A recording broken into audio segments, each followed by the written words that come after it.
changes to the agenda from any of the commissioners? I'll entertain a motion. I'll move. Motion by Commissioner Beaumont, second by Commissioner Alan Johnson. All those in favor, please say aye. Aye. Any opposed, say nay.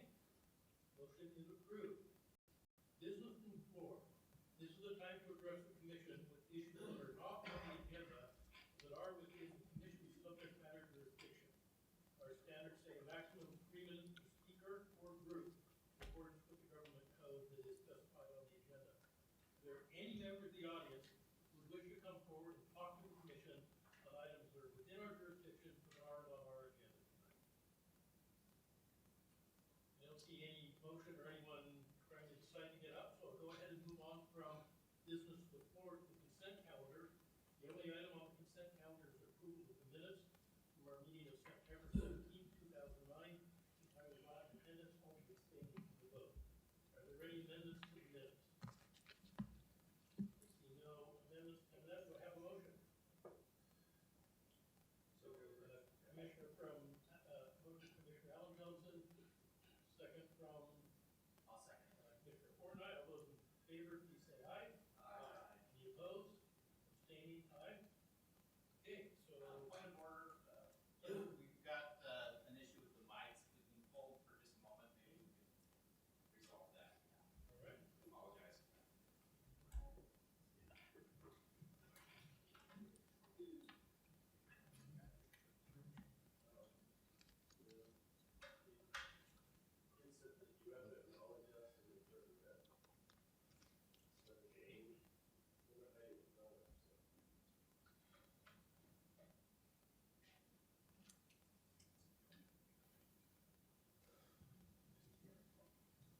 So can anyone hear me on the mic right now? Sorry, okay.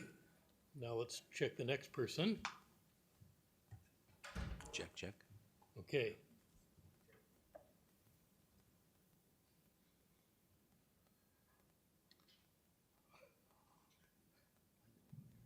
You can go ahead and speak when you're ready. Check. There it goes. Okay. Appears to be working. This one seems to be open. I hope it is.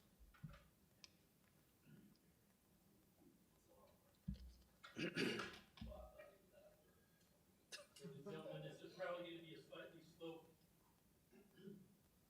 going to be a slightly slow, clunky meeting as we figure out the technology. My apologies, we will do our best.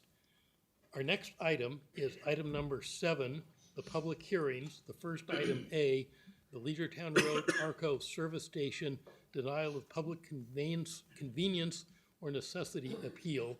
The applicant is BP West Coast Products LLC, and who will be presenting? I will be presenting that item. And then proceed, please. Sorry about the microphone. So tonight we'll be reviewing an appeal to a public convenience or necessity request that the city received for a new service station to be located at the northeast corner of Leisurestown Road and Orange Drive. The original project consists of a service station with an approximately 3,000 square foot convenience store and 9 service bays. Originally, the project was approved. The conditional use permit was approved, but the public convenience or necessity application, which is for the sale of beer and wine products, a Type 20 license, was denied by staff. So the request tonight is to reverse the community development director's decision on the denial of the PCN. In summary, the project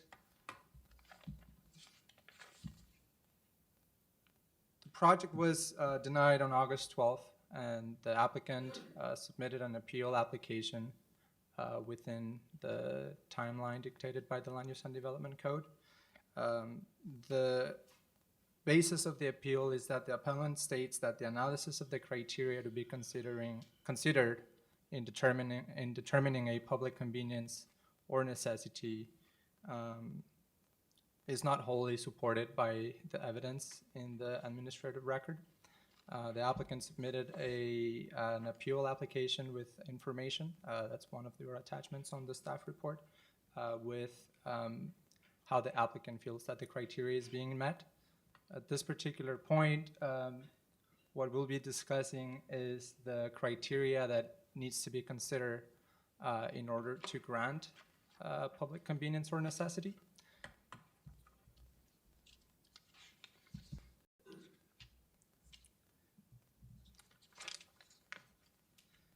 So the first item on the criteria is whether or not the granting of the application would impact sensitive surrounding land uses such as residences or schools. Staff feels that this criteria is met by the application. This is surrounded by commercial property. It's really not adjacent near any type of residential neighborhood or any schools. The next criteria is whether this particular application for a type 20 beer and wine license will enhance recreational or entertainment opportunities in the area. The staff doesn't feel like this item or this request is enhancing recreational or entertainment opportunities in the area. The appellant contends that by having an additional license, some of the patrons at the nearby hotels or the golf course are being served by this license, and that therefore this is enhancing the entertainment opportunities in the area, but we just don't think that this particular license would meet that criteria.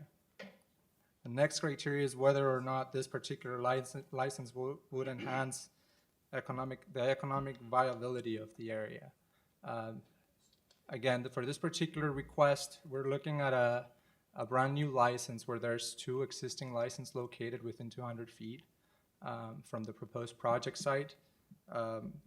Staff does not feel like this license would be enhancing the economic viability of the area. There is some information that the applicant would like to provide to the commission, and I believe it's part of your communication as far as how the convenience store and ARCO, the service station, would be enhancing the economic viability of the area, but we don't feel that there's enough information on whether or not the PCN, the beer license, would be enhancing the economic viability of the area. The next criteria is whether or not the number of liquor licenses within the vicinity is excessive. The applicant contends that we did not look at this criteria correctly because the census tract is a large census tract that is almost 24 square miles. Even though that's true and some of those licenses are spread out, this particular location has 2 existing liquor licenses within the vicinity. So we believe it's the granting of this application, and we believe that having 3 licenses in that area would be excessive. The next item is the history of police or crime-related problems in the area. We initially, on the findings for the initial denial, had a finding that this particular criteria was not being met, but after further analyses and based on the code, there's no evidence on the crime statistics in the area that this is an area that is that has a history of police-related problems in the area, because there are not enough calls for service to be at 20% above the city average in that particular reporting district. The next item on the agenda, or the next item on the criteria, I'm sorry, is the compliance with the conditions of approval. Because staff denied the initial request for the liquor license, there are no conditions relating to the alcohol sales. So this criteria is really not applicable at this point. And then the last criteria is the type and proposed use in conjunction with the sale of alcoholic beverages would adversely impact surrounding properties. Again, we don't think that this particular use would impact surrounding properties. It's surrounded by commercial property. It's a site that has been in the city for several years. surrounded by completely urban uses. This particular action, the denial of the PCN, is not subject to an environmental determination because projects that get denied are not subject to CEQA. If the Planning Commission were to find there's enough merit to grant the PCN, we would have to come back to the Planning Commission with findings that this particular request has basically gone through the CEQA process.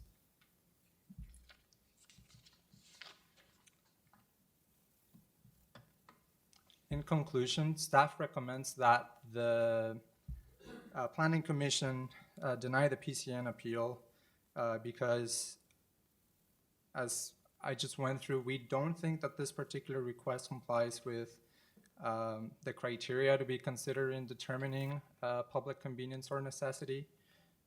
This particular request will not enhance the recreational or entertainment opportunities of the area. It will not enhance the economic viability of the area, and the number of liquor licenses in the area is excessive. This particular request also does not meet the findings, as it does not meet the goals and objectives of the general plan and the land use code. Also, we believe that the approval of the application would be detrimental to that area, since there would be an excessive amount of liquor licenses, and it does not meet the criteria to be considered in determining a PCN, a public convenience or necessity. To conclude, we believe that this request does not serve a public convenience or necessity in that particular area. So 2 process questions before we go into comments or questions from the commission. First, I want to make sure I understood properly on finding E, that the staff report as written says the finding cannot be met. Based on what I heard you say, you now believe that this is the crime-related problems. You're now saying the finding can be met, and the staff position is different from the written staff report. Is that correct? The staff report has a section that has original findings. I believe that's what you're referencing. Then following section on the staff report goes into reviewing the appeal, and in that section we do give merit to that comment. Okay, that was a little bit unclear. So just to clarify, so our original findings determined that the finding could be met. As part of our review of the preparation of the staff report, we reevaluated that finding, and in speaking with our police department, the definition of whether it's history of crimes has to be above 20% of the city average or for that reporting district. It doesn't meet that. So the essence of it doesn't meet that finding, yes. But in addition to that, there have been what's considered excessive calls for service for the 2 other locations near the site. And so, in our opinion, adding another license would basically add, based on the evidence that we have now, could add to additional calls for service. Since those 2 existing sites have excessive calls for service, adding another service station with liquor sales could add to additional calls for service. I have several other commissioners I think want to ask for clarification on that. My one other question is for Barton, that since this is an appeal, it would take an affirmative action of the Planning Commission to overturn. If we had a tied vote, then your original determination would stand. Is that correct? Yes, that would be correct. I cannot Okay, hear you. try that again on the mic. Yes, that would be correct.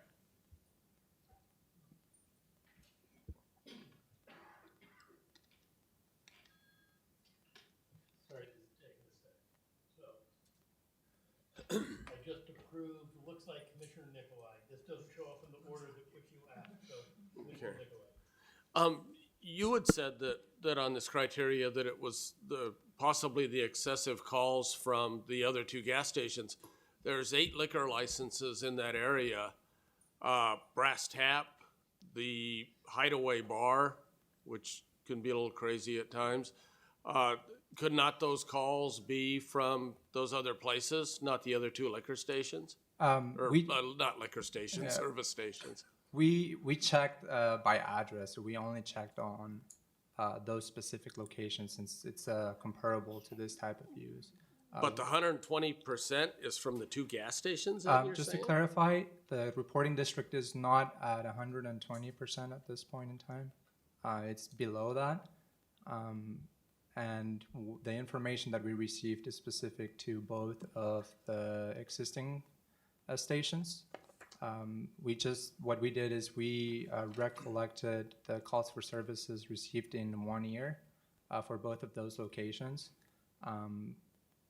But the amount of calls for services in the entire reporting district does not exceed the city average by more than 120%. So in essence, you would say then, as Chairperson McCauley said, that it essentially meets the criteria. It meets that Criteria. So what we mention is that per the statistics, it meets the criteria.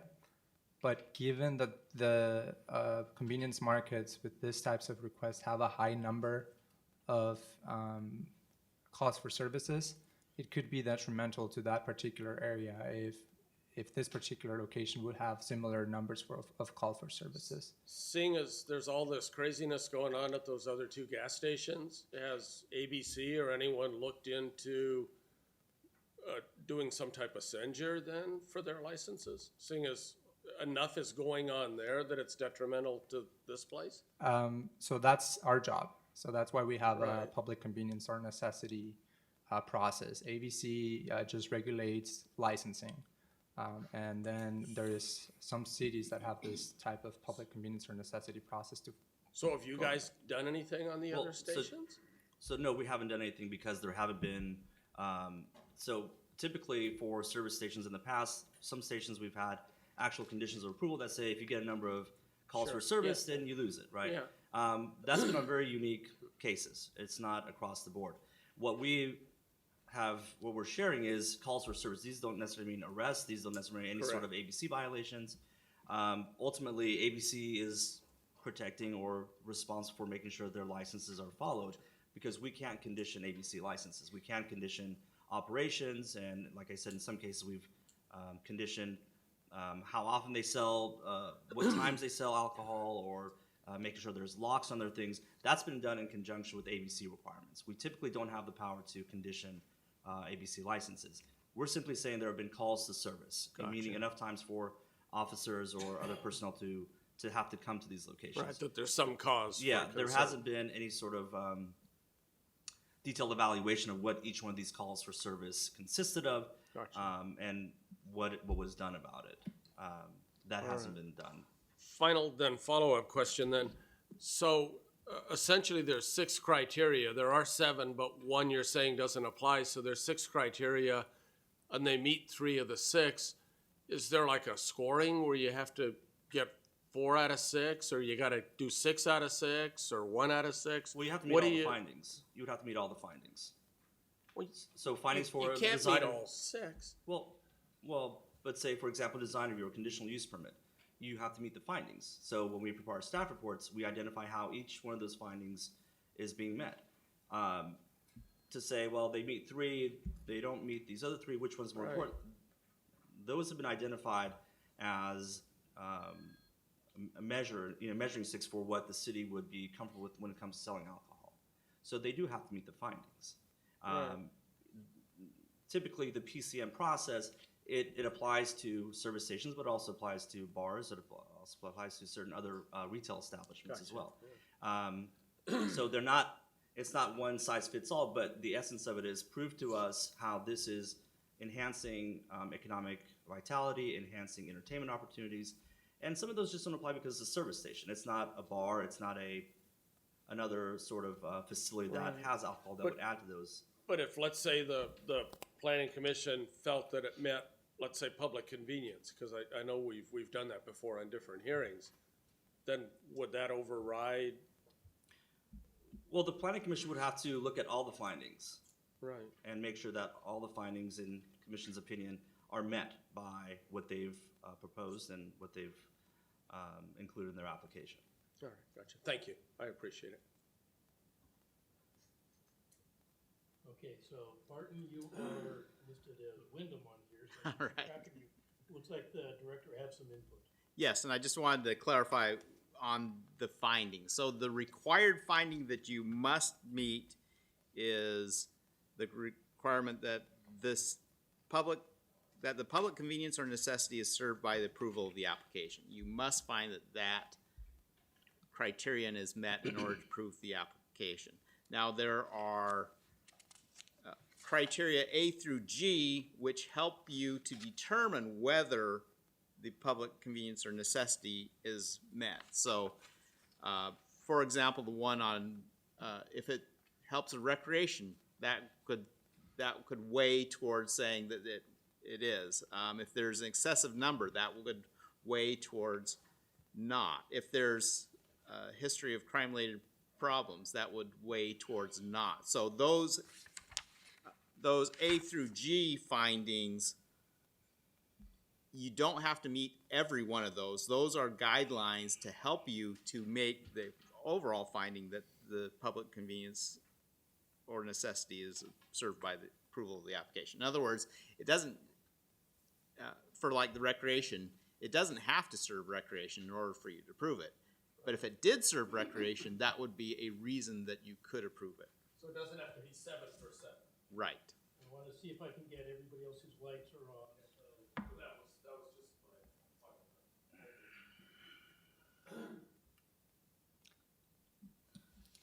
thought. Okay, thanks. Successfully got Mr. Allen on, who is also board member Dixie on this. Go ahead.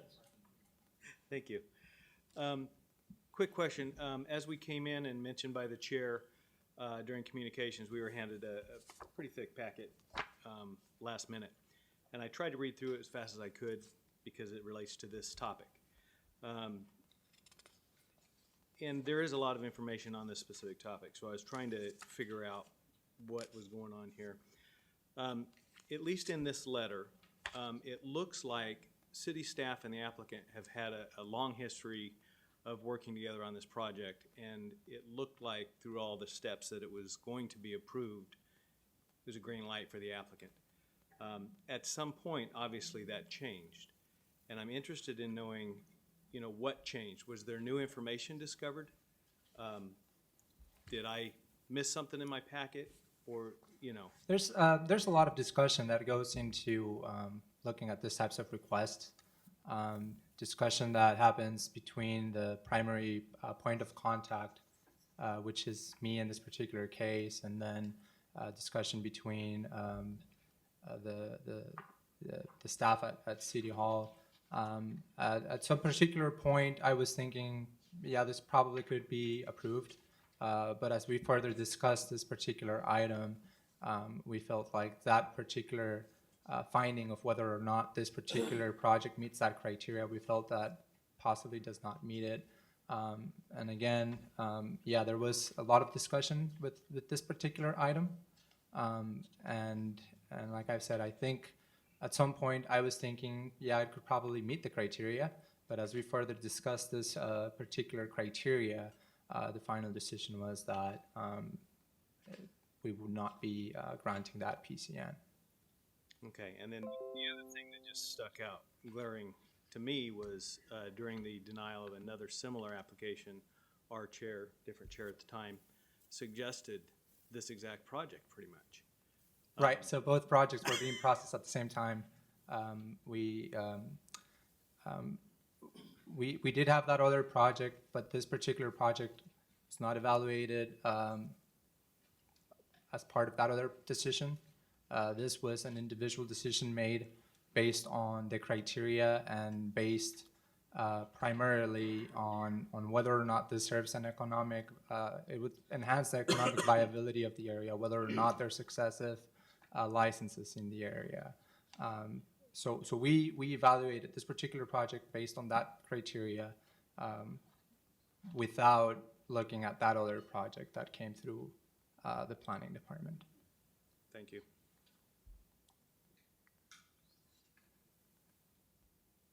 Councilor Fortney. Yes, the director answered the questions that I had for staff. I think this project does have some merit and hope we can continue this discussion. Will we have an opportunity to hear from the applicant tonight? That's the next thing. Thank you. I have to approve myself to speak. Are there any other commissioner questions of staff at this moment?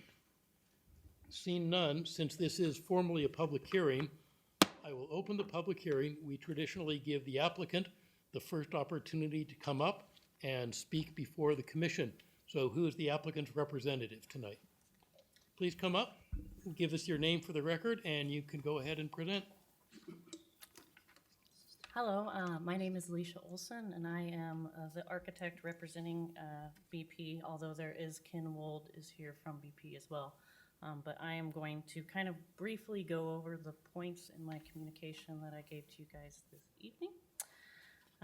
So essentially, I wanted to say first off, I appreciate the community development director in clarifying the PCN, chapter as far as the Vacaville Municipal Code, because that's exactly what I was going to bring up, that the criteria that was evaluated by the city staff were, some of the criteria that needs to be evaluated, but the findings for approval, of course, are one, that the approval of the application is consistent with the goals, objectives, and policies of the General Plan and Development Code. Two, that the approval of the application will not be detrimental to the public health, safety, or welfare of the community. And three, that the public convenience or necessity is served by the approval of the application, just like he said. So without further ado, I'll get into kind of this letter summarizing it for you guys, since I know it was brief and you probably didn't have time to read through the whole thing. Essentially, the points that I want to make is, we submitted in September. The April 8th, we had an administrative hearing, staff level administrative hearing, in which members of the public attended, gave their comments. We did talk about the alcohol license.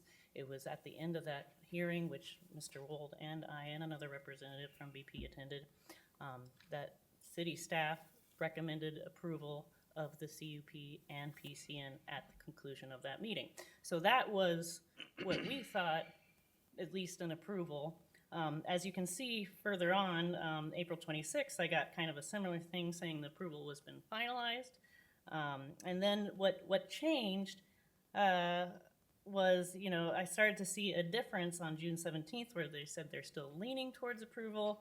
And that was right before the June 18th Planning Commission meeting, in which a separate application, completely different applicant, no relation, it's a franchisee of BP, so not actually BP corporate. So I want to point that out, but that application was denied for various reasons. I watched the whole meeting and, took notes.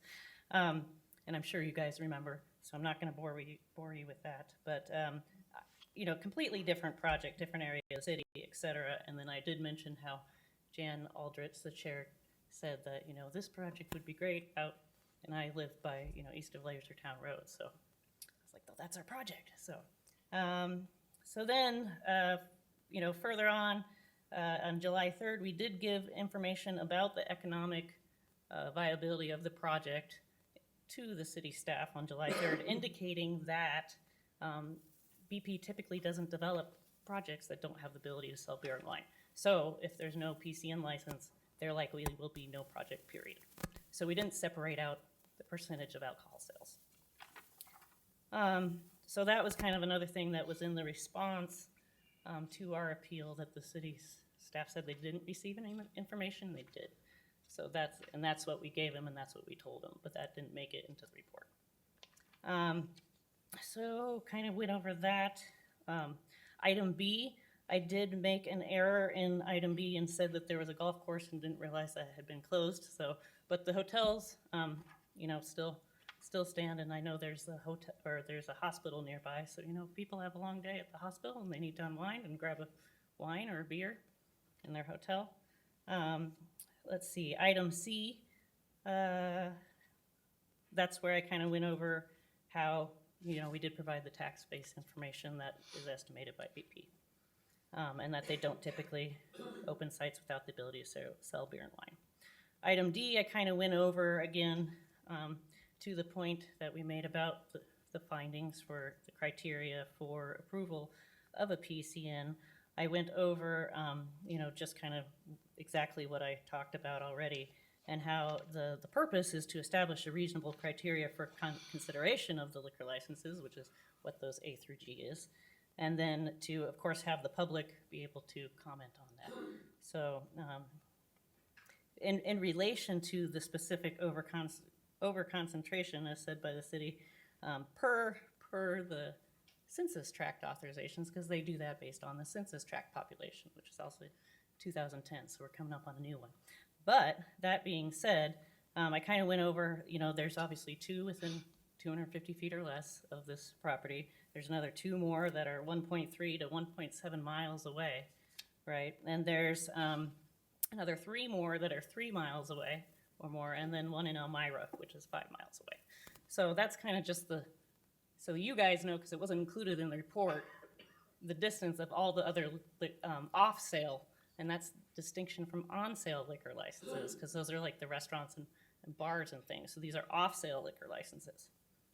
And then the only other point that I wanted to make, and I really do appreciate that the city did recognize that it was not a high concentration based on the criteria in the ABC form that ABZ provided. And then I just, out of curiosity, I would like to know, what those excessive calls for service, what those numbers were for the other 2 convenience stores and what constitute them as excessive. So, because I think any convenience store, liquor or not, will likely, any store, period, any development will bring calls for service just because people are there. So I think to say that the PCN is the driving force to, raise the number of crimes is not true. I think that, just by having development, that can happen.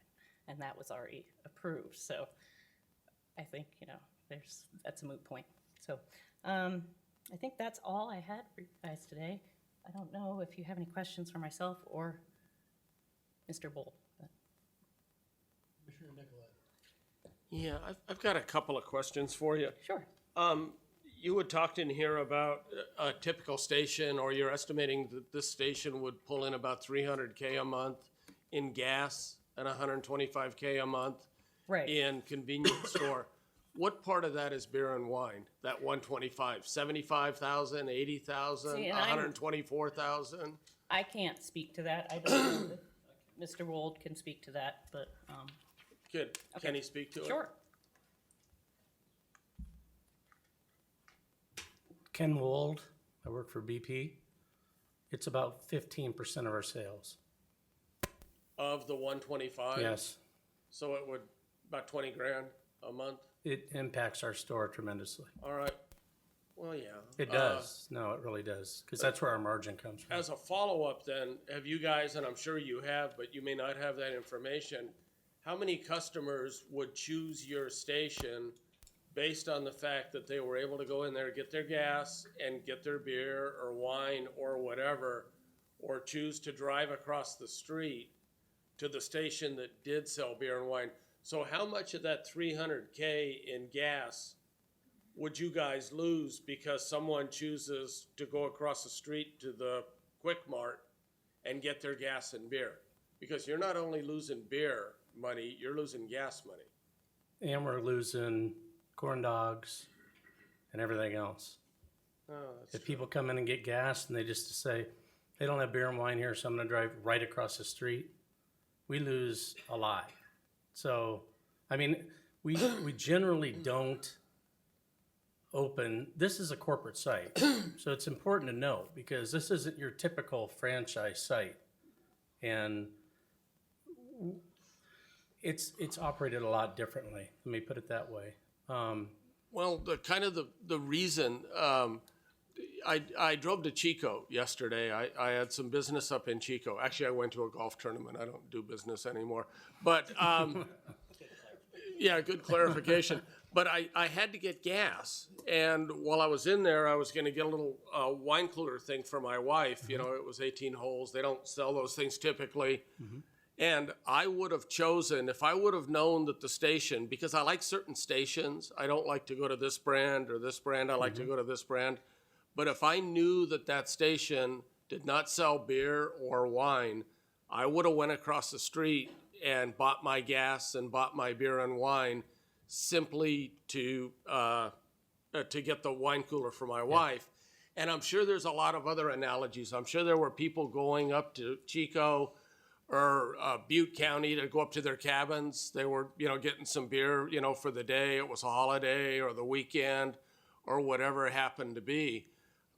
You probably lose money that way. And what I point to, and the point I'm trying to make somewhat long, is that it's public convenience. This is convenience. I was able to go into the gas station and buy the alcohol product that I wanted rather than going in there, paying for my gas, pumping my gas, going back in my car, putting my seatbelt on, starting the car, going across the street to the other gas station, being able to park in one of the 2 parking spots they have for the convenience store, going in there, getting the wine cooler, going to the cash register again, paying for that wine cooler, walking out to my car, and then driving across the road to get back on the freeway again. To me, I see that as public convenience, and I see that as public necessity. I see that having that fits the criteria. There was, and probably Payman is the only guy that remembers it in this room, about 10 years ago, there was a case when we looked at this. There was a gas station that wanted a liquor license, and it was denied. And they came before us, and my tack was exactly that. And I said that if I stop at a gas station, if I wanted to buy beer, I'm able to go in there and buy beer. If I stop at Safeway and I need to buy beer, it's convenient that Safeway has beer because I'll buy it other than my loaf of bread. If I wanted to buy a bottle of wine, I'm able to stop at this particular gas station because I know that they have the wine that I want. And the Vacaville Reporter had an article in the front page section that essentially the headline says, Planning Commissioner wants to be able to buy beer and wine all over town. And I don't know if Payman remembers it, but that's the analogy that I look forward to. It's a convenience item. Maybe Fred remembers that. It's a convenience type of thing that if I want a 6-pack of beer and I go in there to get my gas, I should also be able to walk into the convenience store and pick out my bottle of wine or my wife's wine cooler. And to me, that's convenience or that's necessity. And why should that guy at the Quick Mart or the Union 76 have that competitive advantage over you where they're carrying a product that you can't carry? To me, it doesn't make any sense. Go ahead, sir. I kind of stepped on what you were going to say. No, you said exactly what I was going to say to all of you. So, Okay. that's exactly what I was going to say. Was BP hiring? No. I want to go ahead and let our next speaker. I know that was wrong. I apologize. I just have a question. How are you going to increase traffic 33% to keep from siphoning off the Union and Quick Stop's customers?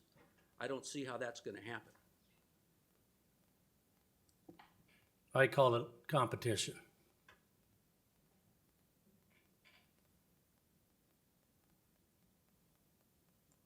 But we have existing businesses in place, and I'm not sure that the increased competition is required. That's my only question. I'd just say that's why we live in the U.S. There you go. Thank you. Commissioner Brett Johnson.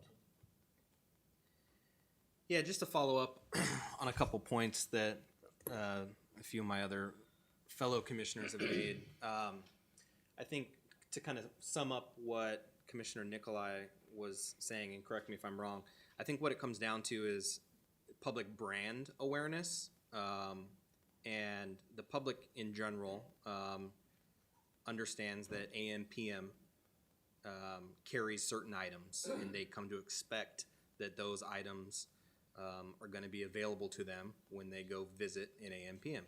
And as a a father and family man, I know that if I'm going to get an icy, that's where I'm going to go. I need to get my red and blue mixed icy for the kids. And if you don't have that, that is going to, cause a big disruption in my day. Because now I have to figure out where the red and blue icy is. I think that goes the same for beer and wine, and I understand that component of your business is paramount to its overall success. Besides being, mainly focused on gasoline sales. Additionally, just from a city standpoint, I know that we are in a position of significant unfunded liability and an opportunity to generate in excess of $300,000 a year in sales tax revenue. It doesn't make a huge difference, but it does make a bit of a dent in that deficit that we have yet to solve. And I think that this project, the site itself is in the path of development, especially with what has been already approved by council and planning commission in years past with all of the east of Leisuretowne development projects and the thousands of rooftops that are to be built in that area. This is located on a thoroughfare to the closest freeway on and off ramp. So I think while the rooftops may not exist currently, they are definitely planned for and in the near future going to be built with all of the building permits and applications that the rest of the community development department has been processing. So I am inclined to say that there is a public convenience for this use. I agree that healthy competition is kind of what this country was built on, and it's not the planning commission's business to determine what is economically viable for one company or another. That's the company's business. And so that's my position. Thanks. Commissioner Fortnoy. Yes, thank you. Thank you for bringing to our attention that it is a corporate location and it's not a franchisee. I did, and when I was reading that, pick that up and thought, that's a nice plus for us to have that. It is a branded, it will be an establishment that's branded. You're doing national commercials. Excuse my ignorance on the television, but I know you have a character that is in AM, PM stores. Tumgus. Yes, so people know, go to that facility just because they know the price of the beer, the price of whatever, the bag of chips, whatever they're looking for getting, so that is a plus. We see the word excessive here. A couple commissioners have already mentioned, I totally agree, it's competition. Competition is healthy and it's good. I think the location is great. Off the freeway, any traffic we can get on and off of 80 to pick up gas or something else there may utilize the services across the street at Starbucks or at the deli or anything else. I don't see in everything I've read that there is a proof of history of the calls or crimes. I like the sales tax aspect. As Commissioner Johnson said, it's not a lot, but compared to the dirt that we have, it is a lot. What could go on this site? Fast food restaurant? Gas station? I think you mentioned the future. BP's not gonna build these facilities if they don't have the alcohol sales. On Highway 80, I would expect no gas station would put brick and mortar there without the alcohol sales coming off of 80. It just doesn't make sense economically. So we could be sitting here 5 years from now with a piece of dirt and we have a good applicant and a corporate. So I like the project. Thank you. Thank you.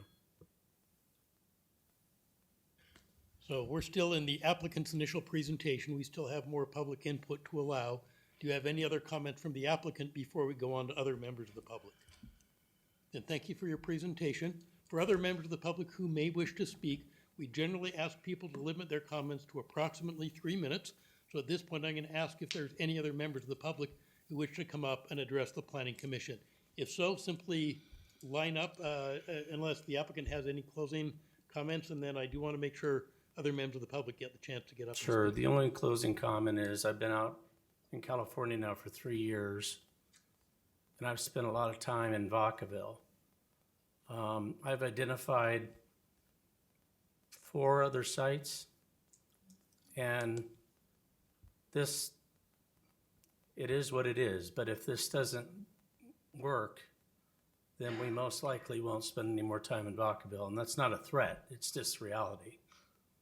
And so, it's absolutely not a threat, it is reality. And outside of that, I mean, we need more corporate stores, and we need them here. We need them in Davis, which is impossible. We need them all over Sacramento, and that's my job. All I do is corporate sites, NTI sites, new to industry sites. And they're a lot different. I should have brought some pictures with me because they're incredible. And we just started rolling it out 3 years ago, and it takes about 2 to 3 years to actually start building these things, and they're expensive. So I just leave it with that, you know. 1, we can help the tax base, but 2, I think it's a great site for us. And I think it's good because we own that property behind it, and you may see me back here, and it won't be for a gas station. So it'll be another convenience, is what it'll be. So I appreciate your time. Thank you very much. Thank you, and let's hear what other members of the public have to say. It's first come, first served for the microphone, so just walk on up, let us know your name, and Good evening, proceed. I'm Nancy Martin. I'm a resident of the Lockpad region, which is immediately east of this gas station. And I'm honestly shocked that you have a professional staff paid to make an analysis that gets thrown under the bus in one short meeting. What do we have professional staff for? That would be my first question. My second question is, and maybe it's a way to remind, my entire neighborhood is at a neighborhood watch meeting tonight with one of our supervisors, our local sheriff's department, and someone from the city regarding code compliance. Excuse me, county. The topics for their neighborhood watch meeting are crime, most often related to rental houses that are full of meth addicts and alcoholics and other people with problems in our neighborhood. Their other topics are traffic, which would be impacted greatly by having more gas stations on the end of our neighborhood. We know there's development coming. We fought it tooth and nail.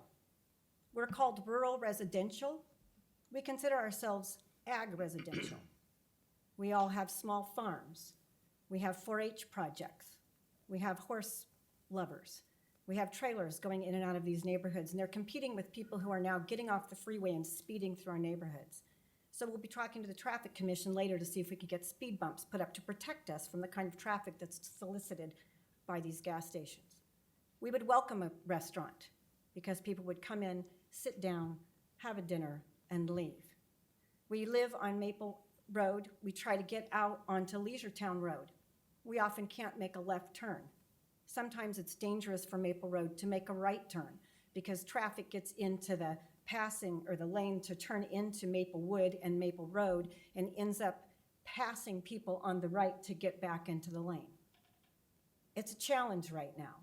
The city is in dire straits, I agree. It has more to do with the fire department allowance and raises than it has anything to do with generating more income through gas stations. We are at the rural-urban interface. I'm going to a meeting in a month at the UC Davis about the global concerns for rural-urban interface because that's where everything good happens and everything bad happens. Crime happens. They didn't talk about the sheriff's department. The immediately adjacent property is county. Did you find out how many times the sheriffs are called to our neighborhood based on crime that's committed right in that area, walking to and from the gas stations to buy alcohol? I can tell you that at 1 month in August of 2015, I had to call the sheriffs every night for 45 days because I had a meth house next to me with people walking back and forth to the gas stations for gas. Crime happens at the interface. Good things happen at the interface. People come out to small farms to get exposed to agriculture there. People get open space, but you're not going to get any open space walking in my neighborhood because traffic is so bad you almost get run over. We don't have sidewalks and we don't have street lights. So we have to time our walks from when we can do it safely to avoid traffic. The traffic on Sundays can be horrendous because people come through Willow. They come off at Meridian, they get on Kilkenny, they come up Willow and speed out Maple, or they speed out Poplar. And ma'am, we're at the 3 minutes, so if you can go ahead and wrap up fairly soon. Okay, what I would say is a buffer is necessary to prevent incompatible contact. We need a buffer. We're considered rural residential, maybe we should be ag residential, and then we should get some sort of a buffer to protect our neighborhood, which, as you remember, all fought tooth and nail to prevent some of the development, to protect our quality of life. So I can close there. I appreciate you letting me speak. I was the one person who didn't go to our neighborhood watch meeting so that I could come here and represent our neighborhood. And I thank you for your time. Do we have any commissioners that have questions of the speaker? I do have a question. Go ahead, hit your mic. What do you think the cause is of the excessive speeding in your neighborhood? People, and why it people, would be whenever increased 80 is by backed this? up, whenever 80 is backed up, people now know, all they have to do is look at Google and they can find out that there's a new bypass. So Leisure Road is a regional bypass, according to Google. So they get on 80 and come over the freeway to go south. So you're specifically referencing Leisure Road, Leisure not Road, but then specifically people Maple. see that it's red on their Google Right. on Leisure Road, so they get off at Meridian, or they get off at Midway, and they try to make a bypass to Leisure by cutting through our neighborhoods to get there. Right.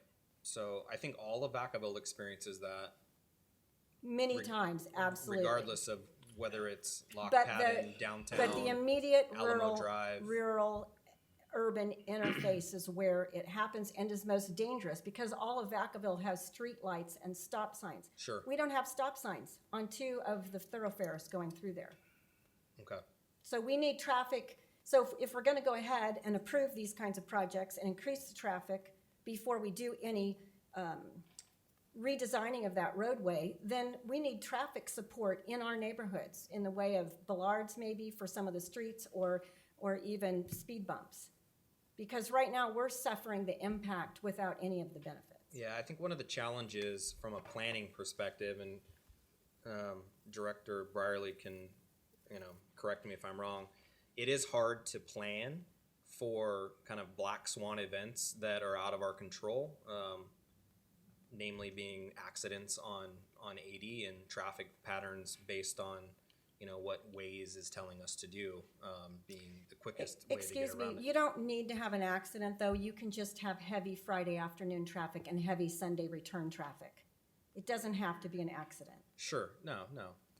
Definitely, I totally understand. And with all due respect, you are the planning commission. Correct. And so we have to take planning appropriate measures in planning for Which- those types of issues. When you have projects at the interface that are not well planned, then it feels like encroachment to everybody who's suffering the effects of that. Understood. Do I have other commissioners with questions for the speaker?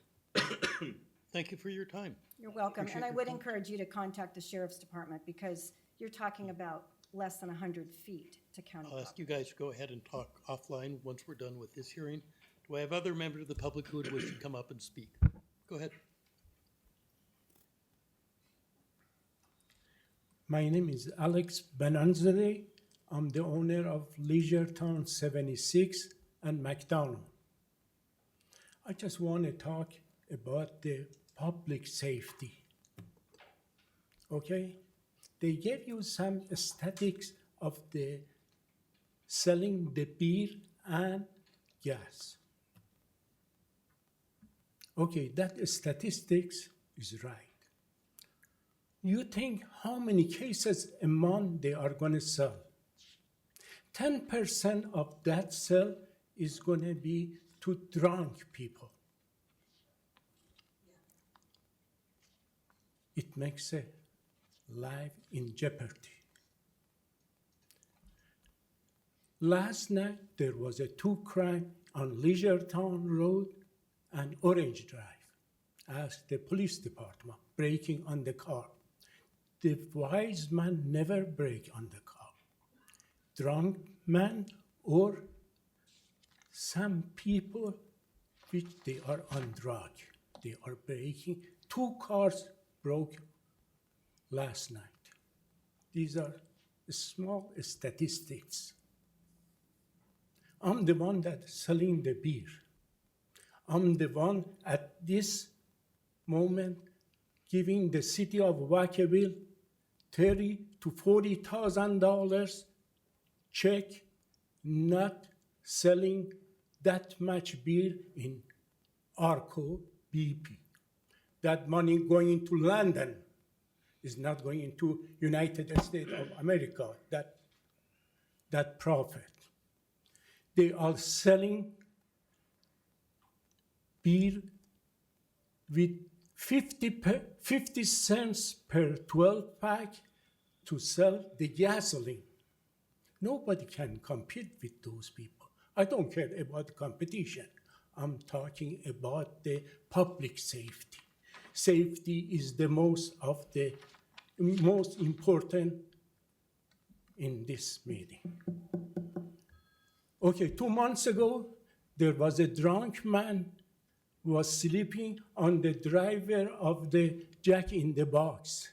The car came to run on that guy and pull him to the drive-through of Jack in the Box. He was a drunk man. Probably you know about that. There is 2 churches on Leisureton Road, less than 2 miles far from, and there is a school up there also. There is a hospital mile and a half far from that spot. I want you to consider about those stuff. Thank you, sir. We're at about 3 minutes. Do you crime have any is- concluding remarks? We're at about 3 minutes. Do you have any concluding remarks? I told you whatever it was necessary. I sure thank you, appreciate that. Actually, I have several of the commissioners that look like they have questions that they'd like to ask of you, so who did I just approve? Commissioner Nicolai. Sir, do you have a convenience store at the Yes, gas sir. station? Do you sell beer and wine? Yes, sir. Thank you.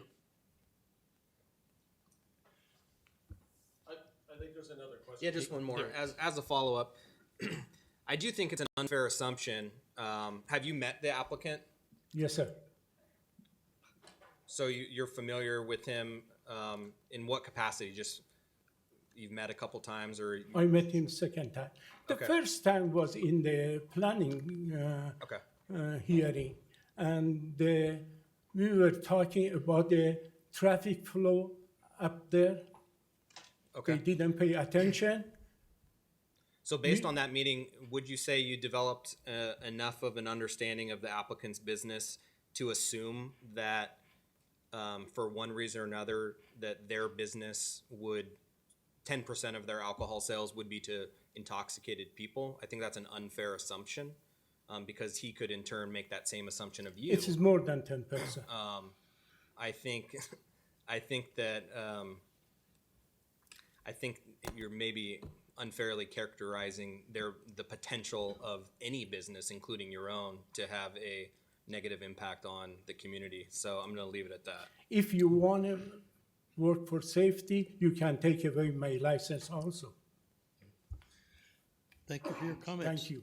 Public safety is the most important for me, for the public. Thank you, sir. Thank you, sir. Are there other members of the public who wish to address this issue? Seeing no one coming forward, I'm going to go ahead and close the public hearing. Now's the time for the commissioners to discuss the input we've heard in the staff report and to go ahead and come to a conclusion. Are there other commissioners that wish to ask questions or make comments at this time?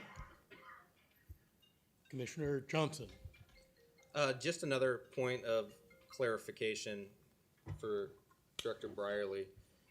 The only reason that we are hearing this tonight, where typically a type 20 license is a staff level approval, is because of the hearing on the similar proposal on East Monte Vista and the kind of public outreach associated with that. Can you clarify that just a little bit as to why we're hearing it? Yes, it doesn't have to do with the other proposal. This was analyzed independently, so this was a staff level decision based on the criteria that we felt that there wasn't a public convenience and necessity for having another store right in between two others. So it was based on the facts of this particular case, not any other case. And so it's coming to you because it was denied at the staff level and the applicant's appealing it to the Planning Commission. Commissioner Nicolai. Yeah, a quick 30-second comment. I think that a number of the commissioners have made the point tonight that this does meet the criteria of public convenience and necessity. Clearly public convenience. I think that's there, and I think once again it levels the competitive playing field. You know, for two stations to have the ability to do something and the third station does not have that ability, you know, we're sending them into the boxing ring with their hands tied behind their back. I clearly feel that the public necessity and convenience criteria is met and that we should approve this particular project. I'm going to have a chance to throw in my 2 cents worth on this. And generally, I agree with Commissioner Nicolai with what he just said. You know, we certainly have a situation where there's already 2 licenses right there. And if we're concerned about having such easy access to get off the freeway to buy alcohol, we shouldn't have either license there. Well, we're certainly not going to do that, because then we'd be removing licenses throughout town. And so that one doesn't weigh a lot with me. Also, the fact that there is competition, yay competition, is a lot of my view, whether, Joe, you're talking about Starbucks or we're talking about things like this. I think it works the same all throughout. More choices are good for the people in Vacaville. Now, certainly, if you live out in that area and you've seen the increase in traffic along Leisure Town Road, it has a huge impact, especially if you're in the rural residential area. That's what the designation is, even though you feel more agriculture. The marginal impact of this use compared to what's already there and from all the rooftops, I don't think it's going to make it notably worse. It's already bad, and we're looking forward to getting Leisure Town Road in better shape, but I don't think there's going to be a lot of lights out there that are going to make it easier for you to get out of that residential area. That's going to need to be a bigger question about how the city deals with those existing residences. So I'm going to support this. We're ready for, I think, a motion, and I'm going to look to the director and the city attorney. I think what our motion would be for staff to direct, or for the commission to direct staff to come back at the next meeting with a series of findings that would support approval of the project based on the discussions we've had and the information entered in the record. Director Brierly, would that be the right process? Yes, and we could come back with also discussion of conditions at next month, if that's the commission's desire. Okay, so that's what we'd be looking for then, would be a motion directing staff to bring this back to the next meeting with the findings for approval and the appropriate conditions. Is there anyone that would like to make a motion along that line? You see. Could Thank we you. clarify the findings specifically, since we'll have to prepare those? I heard some sort of anecdotal comments, but what are if you could clarify the commission's findings for us? Commissioner Nicolai, since you have the light on, do you want to articulate? I think the finding that I see is that after discussion that it does meet the criteria of public necessity and convenience. So let me see if I can add a few thoughts in on that, and if this goes with the commissioner's feelings. Sure. That we would say that based on the information provided, that the applicant with the liquor license as proposed would provide public convenience by adding options for purchase of alcoholic beverages and a viable convenience store that would, and gas station that would be supported by those sale of alcoholic beverages, and further finding that this would not cause excessive danger, and I'm not gonna get this quite right, but would not cause a excessive increase in crime or threats to public safety in the area. First Commission, does that generally go with what you were thinking of? I see. It does, and Commissioner it's a lot Johnson. more articulate than what I was saying, so yeah, I appreciate And that. Commissioner Allen Johnson? Yes. I don't know if I can do this, if I can ask the city attorney, but one of the things that the police department specifically. Sorry, I think I just turned you off. Okay. So if you'd request again, You don't have as much control as back home, do you? I just don't know how to exercise it. In reading this material, the police department opted not to analyze certain things regarding those issues surrounding the alcohol sales because it was not a factor if I read it correctly. So in what we're doing here tonight, shouldn't this go back, if we're considering that, go back to the police department for those comments to see if there are factors that we're not considering? City Attorney? So I think that's what Director Brierly was saying. When it comes back, it will come back with findings from staff and then conditions that will be connected to the public convenience and necessity approval. You know, so the PD will get an opportunity to analyze and put conditions on that use. Okay, thank you. I just wanted to make sure we weren't overstepping our authority. And a reminder for everyone, when you're done, if you push the red button, that way I don't have to remember whose mic I'm trying to turn off. So does staff feel they have sufficient direction to prepare for our next meeting? I don't know about the next meeting because this would have to go back to other departments for conditions of approval. Does staff So, feel they have sufficient direction to prepare this for the next appropriate meeting? yes. Okay, then do we need to try and restate the motion, or do we have adequate direction on staff that someone can say, move that the project be brought back with appropriate conditions and findings?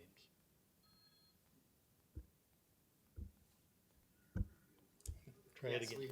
Yes, we have adequate. Okay, so do I have a motion? See a motion from Commissioner Allen Johnson. I thought there was a motion already. I was gonna second. Okay, so we have a motion from Commissioner Nicolai, a second from Commissioner Allen Johnson. All those in favor, please say aye. Aye. Any opposed? No. Okay, one opposed from Commissioner Beaumont. Any abstentions? So it looks like the vote is 5-1 in favor. Director Brierly, disposition.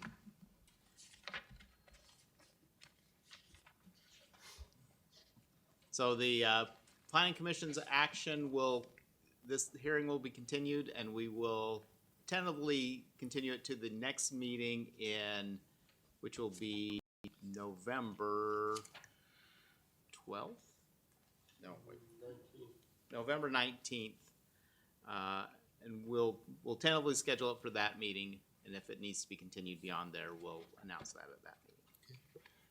Thank you. Thank you, members of the public, for coming in and speaking whether or not we agreed with you. Let's go ahead and move on to our next item, which is the Lagoon Valley Self-Storage, item number 7B. This is a request for a mitigated negative declaration and a design review for property on Cherry Glen Road. And the presentation will be made by, go ahead. Thank you, Mr. Chairman and members of the Planning Commission. The item before you tonight, the second item, is Lagoon Valley Self-Storage Project. So this is a request for design review and environmental review to construct a 98,000 square foot self-storage facility on a vacant 6-acre parcel that's located at 5920 Cherry Glen Road off of Interstate 80. A little bit of information about the project. Site's 6 acres. Buildings altogether are 98,000 square feet. There's 10 buildings being proposed as part of this project. The project also includes a 1,900 square foot living unit and an 1,100 square foot office. For the most part, the project complies with code standards, except for floor area ratio. The applicant is asking for an exception to the floor area ratio, which is currently set at 0.30. The applicant is requesting to have a floor area ratio of 0.37. A little bit about the building design. This is the top part of this slide shows the building typical design that you would see along Interstate 80. The bottom left is the office living unit quarters that would be facing Cherry Glen Road. And the bottom right is the typical wall design that you might see against the adjoining properties like New Life Church and then Pottery Paradise. The graphic presented by the applicant shows a 3D view that you would see as you're driving along Interstate 80.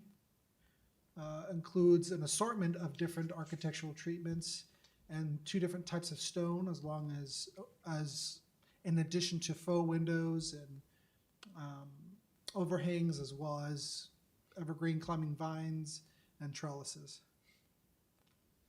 So as part of this project, we conducted some environmental review, and determined that the project would result in some significant impacts, but those impacts could be mitigated to a less than significant impact. And so with that, we prepared an environmental document. It was circulated for 30 days, and during that 30 days, we received 2 public comment letters, one from the California Department of Fish and Wildlife, and also another one from the California Department of Water Resources Control Board. As part of their comments, they reiterated some typical standards that you might see projects need to comply with. California Department of Fish and Wildlife had some recommendations to improve the conditions that we already had to make them more robust, so that way when the applicant goes out to start getting ready for construction, that they perform some pre-construction surveys with a larger radius around the project site to make sure that when they do start construction, that they aren't going to be harming any sensitive species or species that are protected. But with their comments, we determined that there are no new impacts that were being presented by these commenters, and so therefore no recirculation was required. So in conclusion, as identified in a staff report and our findings, staff supports the project. It meets the required findings that are identified for design review, as well as the circulated mitigated negative declaration. The project would produce a less than significant impact with the mitigation measures adopted as part of the commission's action. The project complies with the general plan. It also complies with development standards. And it's also a well-designed facility. It might actually be one of the best designed self-storage facilities in Vacaville.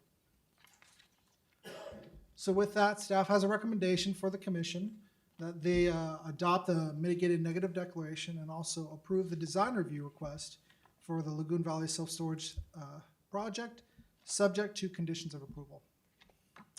That concludes my presentation. I'm here to answer any questions. Do I have questions from any of the commissioners? Commissioner Beaumont. Yeah, in the, on page 50, it has building setbacks and landscape setbacks, and it has 20 feet from the interstate. Where's that measured from? It's measured from the property line. And where's that at?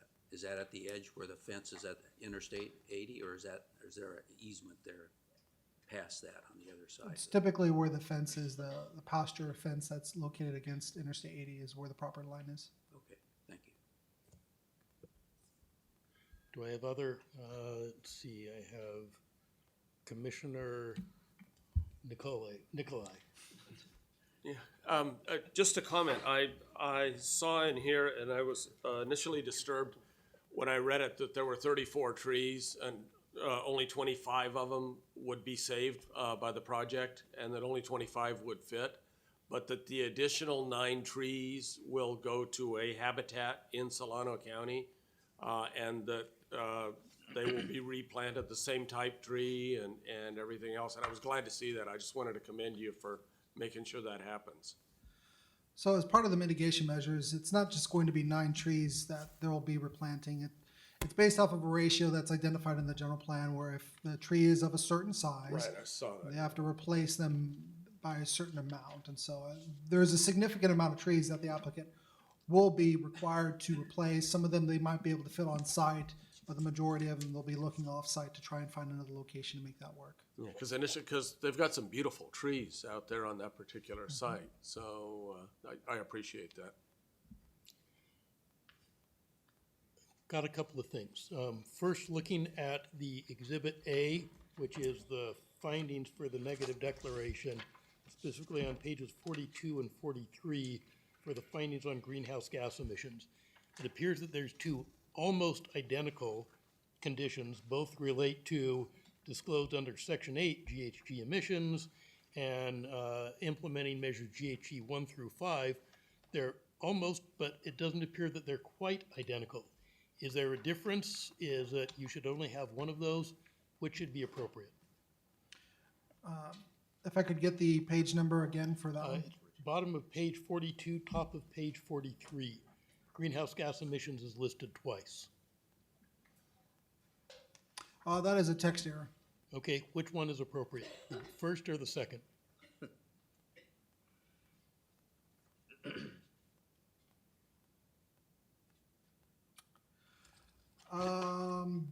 It's either or. I think they're identical. Okay, then if we take an action to approve this, I would recommend that it be based on the first GHG emission finding and the second one that's stricken, just to make sure we've got clear on that.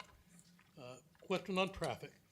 It's a pretty narrow road out there, but it doesn't look like this generates a lot of high-volume peak hour traffic. Is the roadway adequate for the traffic that would be expected? Yes, it is. We've had traffic engineering from the Public Works Department analyze the proposed project and the proposed improvements that they'll be doing along the frontage, and it was adequate. Would any utilities be required to be extended? No, the site itself will be self-sustaining. It will have an on-site well system that will serve, as well as a large reservoir tank that will be providing for the pressure for the fire suppression system. But also there'll be an on-site septic system and leach field to serve the site too. So this isn't dependent in any way on the Lagoon Valley development across the street? Wouldn't trigger any of those things? It's just a standalone project? No, it wouldn't trigger any of those things. And then if you can go back to that 3D elevation, because I see two things where it says sign, and on a previous elevation at the far end, it said sign. And I'm not sure how much signage there is approved or would be appropriate on this. This isn't really a freeway-oriented use that would have freeway signage, and it looks like there's a number of trees that would be along that frontage that if we have a number of sign spots, some of those trees might need to be removed. So what would we do in the way to make sure there's adequate trees to screen the building and not excessive signage? So none of the trees along the frontage will be removed. The signs that are identified on the 3D elevation are just illustrations provided by the applicant to show where typical signs might be. Moving forward, the applicant would be required to submit a separate sign permit that would show where an acceptable location to meet their signage and freeway visibility criteria. And as part of that, that's what we'll be reviewing, but none of the trees along the site would be allowed to be removed. As far as the square footage and allowances, they're subject to compliance with the development standards, which I think is along the freeway, it's 1:1 ratio. So they get 1 square foot of sign area per however long the building frontage is along the freeway. And that's an important visual corridor for the city, so I appreciate that. I have a comment from question from Commissioner Brent Johnson. Yeah, in this same rendering, you had mentioned that, are those windows faux windows? That's correct. What purpose does the height of this facade serve? Is it sound mitigation? Is it purely aesthetic? Is that a second story above it? There's no second story. The Okay. project is required to comply with general plan land use policies, specifically general plan land use policy 13-7, which requires projects that are located at the entrance to the city and along the freeway to provide high quality architecture as part of the major entrance to the city. So as part of our review and working with the applicant, one of the things that we had to stress on was that this being a gateway to the city, in order to comply with the general plan policy, they will be required to provide a high-quality architectural design. And so working with the applicant, city staff found that this was an appropriate design that would really represent an entrance to the city as people are driving through into Vacaville. Appreciate that. So, just so I understand, there isn't a direct requirement for the height of this component of the project. It's more or less just aesthetics. That's correct. The project itself is allowed to reach a particular height limit set by the municipal code. So there is a height limit that's set by the municipal code. They don't exceed that height limit. They fall within that parameter. But as part of our responsibility for staff in presenting a project to the planning commission, one of the things that we have to do is make sure that the project can comply with the general plan policy. Sure. So as far as this design goes, yes, it is purely aesthetic, because that's exactly what the general plan policy requires, is that when you have a project that's at the entrance to the city, it needs to look good. It has to look good. Right. And this is one of those properties that are located at the entrance to the city. No, I appreciate that. I don't disagree. I think it looks great. I think from a meeting the general plan requirement standpoint, it may be excessive, but that's not for me to determine. But from a cost standpoint, it obviously costs a lot more to do the additional height that has been determined. I'm not here to argue with that or anything, but there are ways to make architecture more aesthetically pleasing that are also cost effective from a developer standpoint. So just I guess wanted to make that comment that we should keep that in mind in future projects, troubleshooting ways to keep things cost effective so that projects can still move forward. But I like the project as it is designed. Commissioner Nicolai. Yeah, just a clarification, because when I went through this, I thought I saw it, and I just double checked myself. On page 117, it's the plans. It's in page 117 on the staff report. You got a payment? Yeah. There's a second level. There's 2 stories on it. Didn't you just say there wasn't a second story?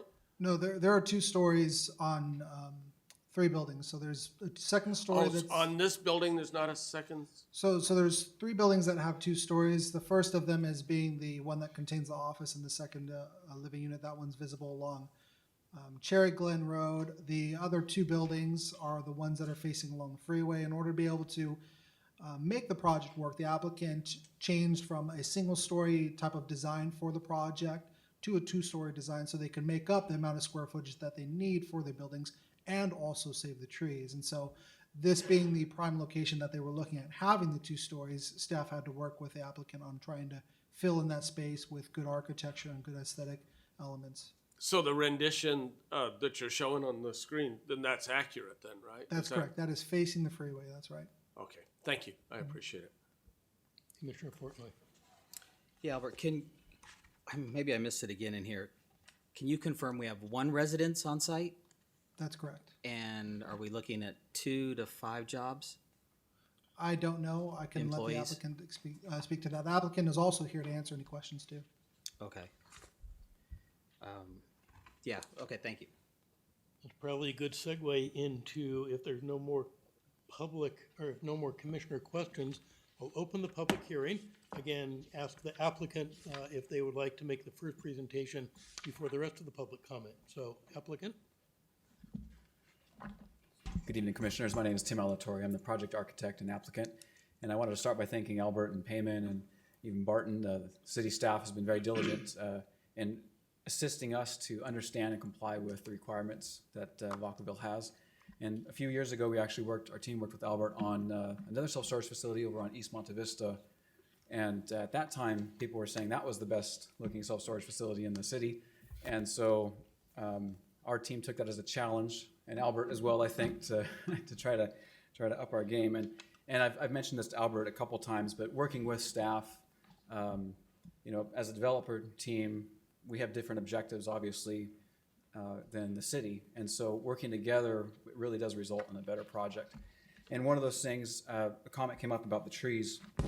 Working with staff, the 11 trees that we're removing, with the exception of 1 tree, which is a 6-inch walnut near the existing well house, all the trees are either dead, hazardous, or in fair condition. We've really worked to keep all of the healthy trees, those beautiful ones that you see out there, and we've made some sacrifices on our side to do that, but in the end, we do think that it's made for a better project. Just to clarify, the property line is located at the fence along the freeway, And so our setbacks start from that point.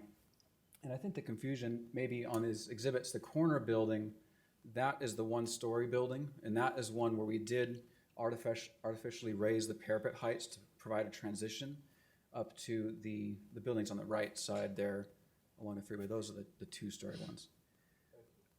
And then here tonight we also have the project civil engineer. We have representatives of the landowners and the developers, and we're happy to answer any questions you might have in regards to the project. So do any of the commission members have questions for the applicant right now? Thank you. I see Commissioner Fortnite. Same question I had for staff. In regards to employees. Oh, I'm sorry, yes. We'll have typically 2 employees. 2 employees. Yes.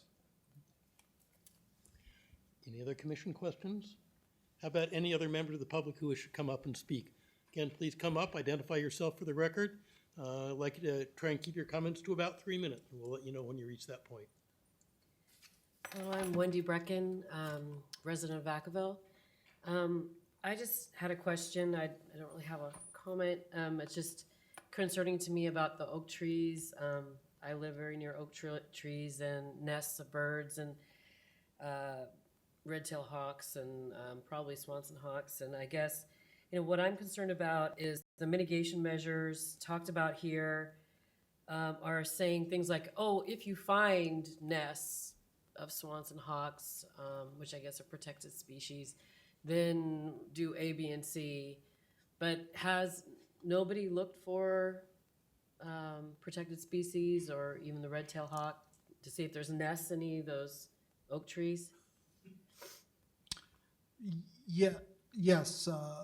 As part of the environmental review, the applicant was required to prepare a biological report that included field surveys out to the site. And as part of their analysis, they didn't find any nests for any special status species.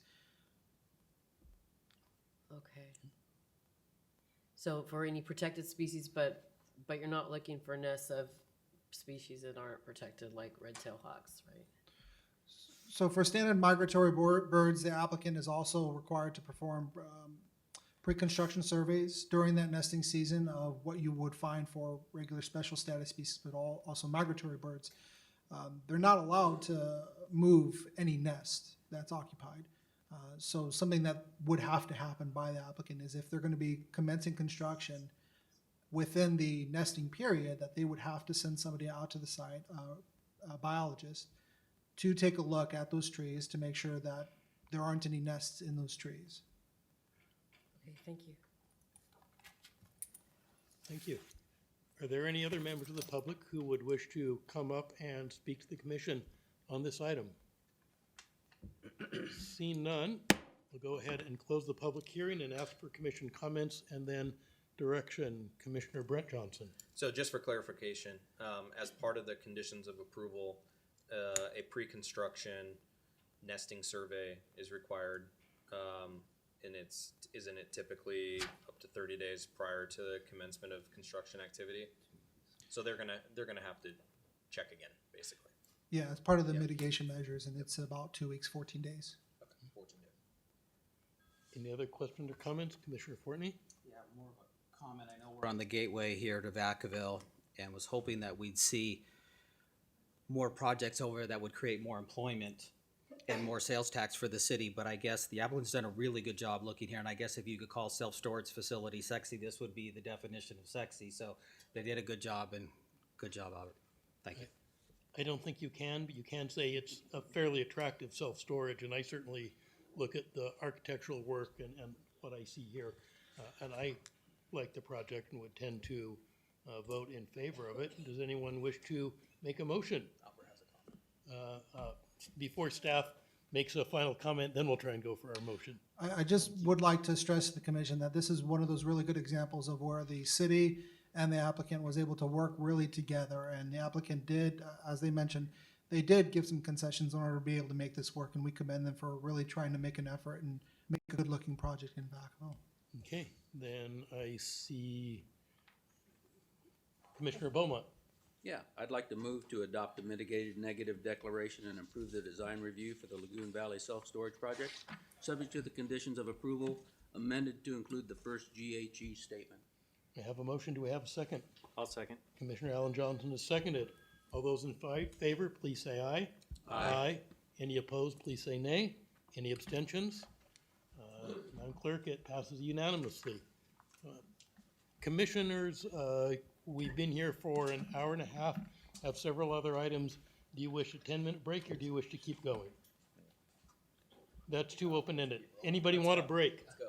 We'll keep going then, okay. Thank you. Don't give people too many options on that. Our next item is 8 business items.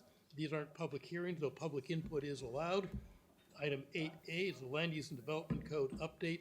Staff contact listed as Fred Baderi plus our consultant. Mr. Baderi, you are welcome to proceed.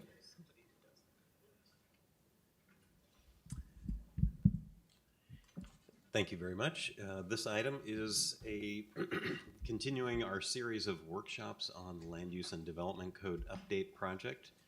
So the section of the code that has been released and placed on the city website, released for public review as a preliminary draft, and which the commission will receive a report on tonight, is going over non-residential development standards that are contained in the Land Use and Development Code, and also proposed standards and zoning districts that are the overlay zoning districts. So in the zoning ordinance, there are a number of districts that are called overlays that add particular regulations or address particular projects for certain kinds of environments around the city.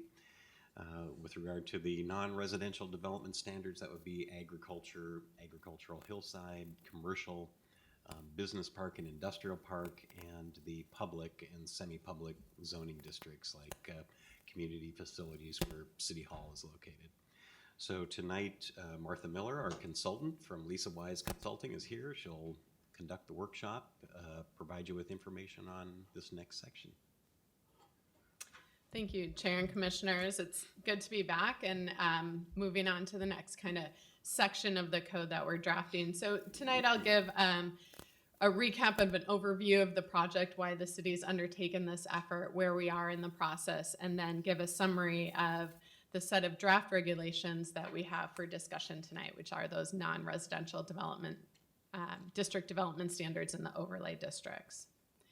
So the city embarked on this effort to update the Land Use and Development Code in order to, number one, bring it into conformance with the recently adopted general plan, including some of the new policy direction that's included in that general plan that wasn't reflected in your wholly in your Land Use and Development Code, including things such as mixed-use development, promoting high-quality design through clear and effective regulations and standards. Also bring the overall code up to date in terms of approach to development regulations and land use regulations, but also in the terminologies that are used. Have a clear permitting process, be consistent with state and federal law, and just overall be easy to use and understand. So this is the second phase of a 2-phase project that started with the first phase, which was the Land Use and Development Code audit that really set kind of the stage and the framework for this phase, which is the update of the code. And how the update is going is the Land Use and Development Code is very thick. So it's too much to kind of take all at once and be able to review that. So we've broken it down into 4 or 5 kind of chunks of manageable sets of regulations, and we're taking those forward for review and discussion. Once we go through all those, we'll revise them, package them all up together, and take another look at them all together as one. Again, go through review, revision, and then through the formal hearing and adoption process. So as Fred introduced, we're in the non-residential district development standards. And development standards really address kind of the form, the location, and the design of development. So typical types of standards are heights, setbacks, open space requirements, access requirements. The standards, though, for each district are really tailored toward the character of that district. So both in the topic of the development standards as well as the requirement, the number that's required, say a different height or different setbacks, really tailored to reflect the character of that district. And then there's some changes in the presentation of the development standards. So wherever possible, particularly when we have numeric, dimensional standards, we put those in table format to be easier to kind of use and understand. Where there's development standards that don't lend themselves to a table format, then we have supplemental regulations. So in the document that you have before you, you'll see for each set of districts, there's a table of development standards and then supplemental regulations that follow. So I'm going to highlight the main changes to the development regulations because we're always paying attention to, as we go forward, implementing city policies, but also not creating unintentional nonconformities. So we want to make sure that as new development comes forward or as things redevelop, we're not causing problems by kind of willy-nilly changing standards. So we're always very sensitive to that. So for the agricultural zoning districts, these really aren't areas of change. So for the most part, we're carrying forward existing development regulations, including some standards for grazing that are in there. In the agricultural hillsides, there's standards specific to that for density transfers, family burial plots, which is unique to ag hillsides, but those are carried forward as well. So not a lot of changes. For the commercial and mixed use zoning districts, there's a couple existing zoning districts, including the commercial neighborhood, general commercial, and commercial office, that the dimensional standards are pretty much carried forward as well. There are some new districts that are proposed to implement general plan land use designations, and those are the commercial highway and mixed use based zoning districts. So there's new standards for those new districts. The minimum and maximum residential, so there's minimum and maximum densities where residential uses are allowed. And this is consistent with current provisions as well as the general plan. When we were here last talking about the use regulations, we talked about how there's some allowances for residential uses in commercial districts and the business park district that right now are allowed through the residential overlay district. And we propose to wrap them into the use regulations. So now because those are residential uses are allowed with conditional use permit in those districts, we need to establish the densities for those. So we took those from the general plan and from current provisions. And then there's some new requirements addressing building and parking location and residential open space for mixed use development. And the idea between the building location and the parking lot location standards are really to encourage buildings to enhance and complement the pedestrian areas, kind of for those active, vibrant commercial areas. So that's the reason between those new requirements. Then there's also some sets of new requirements for design-related issues. And I think this is one area that we observed in your zoning ordinance, your current land use and development code is really kind of lacking, is that design direction. And so we included standards for things such as building transparency, articulation, orientation, having the building orient towards streets and pedestrian walkways. And this is really to put measurable standards with those. I think even in the last item, we talked about the negotiations between staff and the applicant.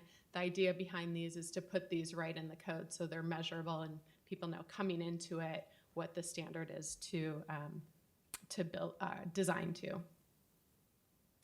The next set of districts is the employment zoning district. So this includes the industrial service district, which in this, also through the code audit, we talked about in order to make the code streamline it, make it easier to use and understand, we're trying to narrow down the number of districts. So wherever possible, combining like districts. And we found that you have a couple existing districts, your commercial service and industrial service, that are really very similar, both in the uses and the type of development. They also apply to small areas. So we combined these into the industrial service district and really kind of brought those standards forward. In the industrial park and business park districts, these are areas that had a lot of they had a lot of policy plans that established the use and development standards. And then there was general plan direction for these. So we kind of looked at those collectively, and they all were getting at the same thing, really, even if there were some different nuances within them. So we generally kind of carried those sentiments of all of those forward into the standards, as well as taking direction from the general plan. We did include some standards for transitional height and setback standards adjacent to residential to kind of address compatibility concerns with that. And then again, with employment districts as well, integrated some design-related requirements. Not so detailed as the commercial, because we recognize that in the employment areas, there's flexibility that needs to be offered towards the operation of the different businesses and operations that are in there. But some of the key areas, such as the view from the freeway and the entrances and the building orientation, as well as some, for larger development, some open space and circulation requirements to promote kind of a campus-like atmosphere.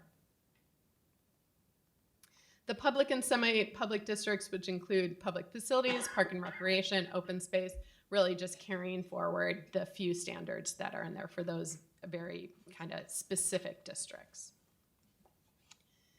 Then the next set of regulations in the paper is the overlay districts. And as Fred introduced, is overlay districts are really laid over the base zoning districts. So there's places that have modification of those underlying standards to respond to certain conditions. So one example is this in your existing zoning. This is the public facilities is the base zoning district, and then it's within the agricultural buffer area, which is the overlay. So that has additional requirements for that location. So when we looked at the overlay districts, again, in interest of implementing the general plan in as straightforward and streamlined manner as we could, we looked at all these overlay districts and evaluated if they were useful in implementing general plan policies or other city objectives, trying to minimize the total number of districts. And then, so with this package, we're proposing that some new ones are actually created. We're carrying forward some others and removing some. So the new ones, and although these are new overlay districts, they're not really new standards. They're a way to kind of point those standards out, make them more noticeable. So the airport environs, which that includes provisions that are currently in the airport land use compatibility chapters of your land use and development code. This is really requiring development in areas within the airport areas to comply with airport land use compatibility plans. So we will be working with county staff on this to just make sure that these are working together as much as possible. At the end of the day, development in these areas has to be compatible with airport land use compatibility plans. So we're just trying to work that out so that's as clear and as straightforward and user-friendly as possible. So there will be some refinements to this going forward. Hillside overlay really carries forward some existing standards as well as general plan policies on prohibiting development in ridge lines and steeply sloped areas, and then providing setbacks in other areas and having grading respond to the unique topographic conditions. The next two, the Rice McMurtry and the Lower Lagoon Valley, really provide a cross-reference to some detailed policies in the general plan, and in the case of Lower Lagoon Valley, the policy plan that's in place. And these were areas that are special development areas in your general plan and didn't have another mechanism that really kind of directed people towards those. So we wanted to make sure that was up front and center. The overlay districts carried forward include the recently adopted agricultural buffer, adopted just last year. Hold on for a sec. I have a question or comment from Commissioner Nicolai. Well, actually, this is the area that the question pertains to. Is Orange Drive no longer an overlay or district? Or Fred, has that been dropped? Orange Drive. Orange Drive. So Orange Drive is partially within policy plans at the current time. So not an overlay district. Not an overlay district. No. All right. I misunderstood then. Thank you. Mm-hmm. The Historic Preservation Overlay District, the intention is to carry this forward, but once we started kind of looking into it, we want to make sure we spent more time evaluating it before we brought something forward. So that will be coming to you. There's a special standard area, SS8, which is carried forward because this really has some development limitations for a geographic area that haven't been implemented yet. So this area just hasn't been built out yet. So we needed to carry that forward in order to keep those in place. And then there's two other special standard areas, SS10 and SS11, which really are intended to meet state law for emergency and homeless shelters. So we needed to carry those forward for consistency with state law. And then we have a set of overlay districts to be removed. One is the residential urban high density overlay. So this is entirely within the downtown area, which is undergoing the downtown specific plan update. It may come forward in some way, but it's really, we're waiting to see what comes out of that effort and then how that is best implemented. So as far as the overall land use and development code, for now it's being proposed to be removed. The residential overlay, that's what we talked about kind of last time with the use regulations about incorporating the allowances for residential development and commercial in the business park district through a conditional use permit rather than the overlay. The mixed use overlay has been incorporated into the mixed use base zoning district. Professional office, this was a current overlay that really restricts the type of uses in some areas, and it really restricts it to offices, religious institutions, and public buildings. And that was really a change in policy direction and actually an approach to use regulations currently. So that overlay is pretty outdated. So that's proposed to be removed. There's a couple special standard overlays that really just provide some parcel information about public services, about access that is better carried forward through just attaching it to the city's parcel database. And then finally, there's a set of other special standard overlays where those projects have been built, and so those overlays have really been implemented and no longer need to take up room in your code. So that's proposed to be removed. So that's a summary of the contents of the document that we're reviewing right now, and I'm happy to answer any questions. For the sake of my own sanity, I'd like to start at the far left and kind of work this way so I can keep track of anyone. Commissioner Beaumont, go ahead.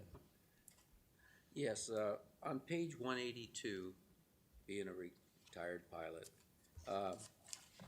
restrictions talk about landfills near runways, especially Travis. How does the Hay Road landfill, there's no definition of how close or how far away from the airport it has to be. How does that go with Travis Air Force Base? I mean, as the crow flies, that can't be more than 3 or 4 miles from the end of runway 21 at Travis. And I've flown over it hundreds of times, but it just seems to be getting bigger and bigger, more and more birds, and it seems like that's a hazard, or gonna be. And I just wondered how that fits in to the airport environment.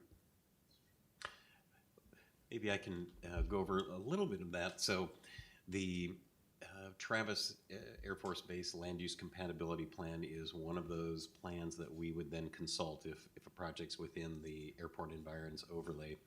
With the issue of birds, their regulations changed, got more restrictive. Maybe several years ago, the county adopted additional regulations, and so you will sometimes see projects come before you where there is a bird strike hazard analysis that is done as part of the project. We won't have a project like a landfill to deal with within the city limits, but we've had to analyze the effect of things like large bodies of water. So when we did the detention basins out to the east of some of the projects along Leisure-Town Road, the airport Land Use Commission staff want to see us analyze the potential for that to draw large amounts of wildlife, or to draw birds across the flight pattern of the Air Force Base. So it's implemented that way. By having the overlay zone, it tells us we now have to consult the plan, make sure that we do all the various analyses that the county requires of us when we bring a project forward for a decision. And before we bring those projects to you for either an action or a recommendation, we go before the Airport Land Use Commission for their determination that our findings are consistent with the compatibility plan. Okay, and I have one other question. It's on the next page, 183 and 84. You have compatibility areas, A, B, C, D, E. Anyway, it would be helpful if there was a chart that would show how far those compatibility areas extend so that we can see, or I can see, what they actually include. Because I'm sitting there trying to decide where's the outside pattern at Nut-Tree Airport and where does it include things like that. So if you had a chart that would more or less determine what each compatibility area is, it would be helpful to see. Yep. So that's just a recommendation. Thank you. Thanks. Commissioner Alan Johnson, do you have any? Not yet. Commissioner Nicolai? Commissioner Fortney? Commissioner Johnson? You're the only one that had any particular questions on this, but this is a business item that does allow members of the public to comment. So I'm going to go ahead and open it up and ask, are there any members of the public who would like to come up and speak? If so, come up, let us know your name, and we'll try and operate under the same approximately 3-minute rules that we have before, once I can get my timer started. Proceed. I'm Wendy Brecken. I had a question about the overlays. I was trying to understand how that affected open space because we have, lots of, we have emergency radio tower, we have all kinds of, we have a building associated with that, and then all kinds of towers and equipment and open space. And I guess my concern is that this is going to, this overlay is somehow going to change what's allowed in open space. And is the site you're concerned the Old Rocky site? I'm concerned with all hillsides. Okay. Hillsides in Vacaville. Because you were talking about the overlay. I haven't studied this extensively, so I'm just asking a question of how this will change any of those things. What's allowed there as far as development? It doesn't, it's not making it more permissive. I think what it is, particularly the hillside overlay, is putting into the code and the regulations and also making it clear all the different policies and restrictions that there are in the hillside development. So for example, the general plan has some policies about not allowing development on slopes greater than 25%. And so then this codifies that limitation. So it codifies those. So it doesn't, does it clarify at all the current Vacaville Municipal Code sections on like ridge lines? That's the intention, yes. And all of that? To put that all in one place. Right now, it's kind of scattered throughout the code in different places. So the intention here is to put that all in one place. So it's easier to find and recognize. And I'm sorry, I didn't have a chance to look at the whole agenda. Is that all, is your draft of the code available for the public to see? Yes. It's in this agenda item? Okay. There's a website. There's also a project website, Vacaville Code Up, and it has a lot of the background material. It has all the draft, all the documents, everything available online. Okay, thank you very much. Mm-hmm. Thank you. Do we have any other members of the public who wish to address the commission? Seeing none, I'll go ahead and close the public comment period and again provide commissioners an opportunity to provide feedback to staff and consultant on the process at this time, including if you feel proceeding as we expected, you should continue. Okay, I see a couple of head nods on that without pushing the button. I generally see the commissioners saying, Commissioner Beaumont had some questions, but the commission generally seems to indicate that going along about the direction and pace we expected, and you should keep at it. Sounds good. Thank you. And thank you for the chance to restate what I thought and not push more buttons. Item 8B is the downtown specific plan with Tyra Hayes as our presenter. Tyra, would you care to come up and present? to a full house. I have an effect on our audience. I'm so sorry for that. So, good evening, commissioners.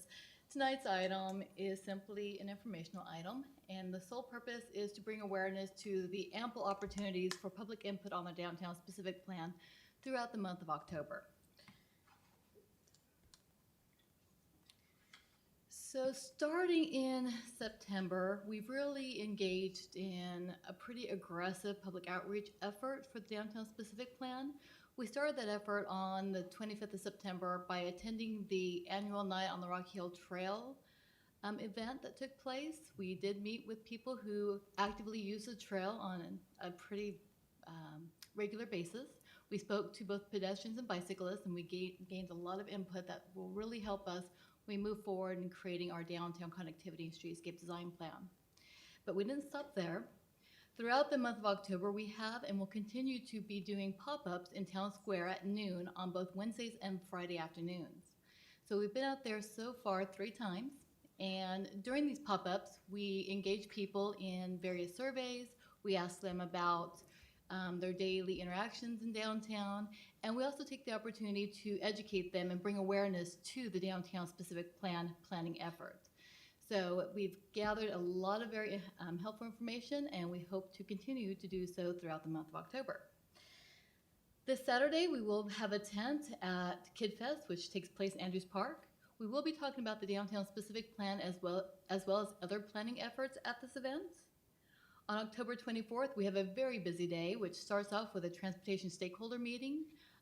That meeting specifically will be very technical in nature, and that nature will include various members from staff as well as members from the Solano Transportation Authority, people representing the Americans with Disability Act Commission, as well as the pedestrian and bicycle advisory committees through STA. We're also going to be meeting with Vacaville High School students on that day. We did meet with them I think it was last spring going into the summer months, and they had some great ideas in terms of what they would like to see in downtown, and we want to follow up with them to see whether or not we've captured some of their ideas and some of our preliminary conceptual ideas. So that will be happening that afternoon, and we will wrap up that very long day with our much anticipated public open house, which will be taking place at McBride Senior Center, located in downtown. That open house will take place between 6 and 8 p.m. that night, and we'll talk about that a little bit more in just a moment. So we will finally wrap up the month of October on October 30th, when we will have a series of 3 various stakeholder meetings. These stakeholder meetings are a continuation of previous stakeholder meetings we've had earlier in the downtown specific plan process. We'll be meeting with property and business owners in the morning. We'll be meeting with various members of the Arts Commission in the afternoon, and we'll wrap it up with meeting with people who represent various social services. And as always, I take every opportunity I possibly can to remind people that we do have our own little website on the city's public outreach website, Let's Talk Vacaville, and we'll visit that at the end of this presentation. So to provide just a little more information regarding our upcoming open house, which again takes place on Thursday, October 24th. At this open house, it'll be exactly what it sounds like. It's an open house forum. There'll be various stations set up around the senior center. And at each station, we will have a theme which people can then gravitate to based on their interests. And there will be staff and various experts to discuss these topics. Some of the topics that we will be talking about include parking, housing options downtown, enhancing our town center, talking about the streetscape design, and that has to do with everything ranging from bike and pedestrian facilities to including things such as trees and benches. And we will also have our economist who's working on the project at this meeting to talk about various economic related discussions as it pertains to downtown businesses, both existing and hopefully in the future. So we've tried to very aggressively advertise our open house, and we've done this in various ways. Some of those ways would be posting our posters in the kiosks that are located downtown. We have various merchants in downtown posting our flyers in their windows. We are continuously advertising on social media. In addition, we did have a little write-up in the Reporter earlier this month, And we were also advertised on KUIC, our local hometown station. This is just showing what we've done on social media, just allowing people to know where we are and when they can talk to us. We understand not everyone can attend a formal meeting, so what we're trying to do is we're trying to go where the people are. So this is just one of the various pitches we had at the annual night at the Rocky Hill Trail. Again, you can see just by the picture, we did have some great interaction with people who did use the trail, whether it be walking or through bicycles. This is just, something people can look for if they are downtown on Wednesdays or Fridays throughout the month. We have our little pop-up, and we're willing to discuss anything pertaining to downtown and the downtown specific plan. And the next steps following this very extensive outreach will be the creation of our draft connectivity and streetscape design plan. By way of a reminder, the Downtown Connectivity and Streetscape Design Plan, for all intents and purposes, is a chapter of the overall downtown specific plan. For people who are kind of confused as to how the two documents differ, the best way to explain this would be our downtown specific plan, when adopted, will be the all-inclusive governing document for downtown development. So it'll have everything from design as well as design and development standards within the documents. It will include parking information, utility information, financing strategies as to how we can obtain things that we've identified in our downtown specific plan. And it will also include ways that we can incorporate additional housing opportunities downtown. The downtown specific plan. Claire, wait a moment, please. Oh. Commissioner Beaumont, go ahead. I just wonder, does that include the East Main District? Is that separate?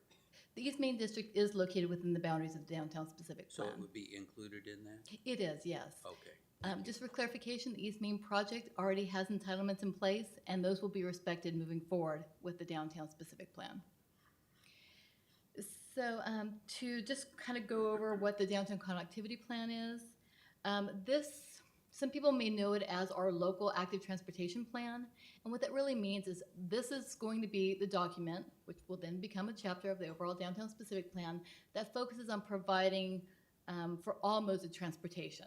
It'll address vehicular traffic, transit, pedestrians, and bicycles. In addition to this, it's going to be identifying ways that we can improve our streetscape to make a more comfortable and pleasurable stroll for our pedestrians and bicyclists.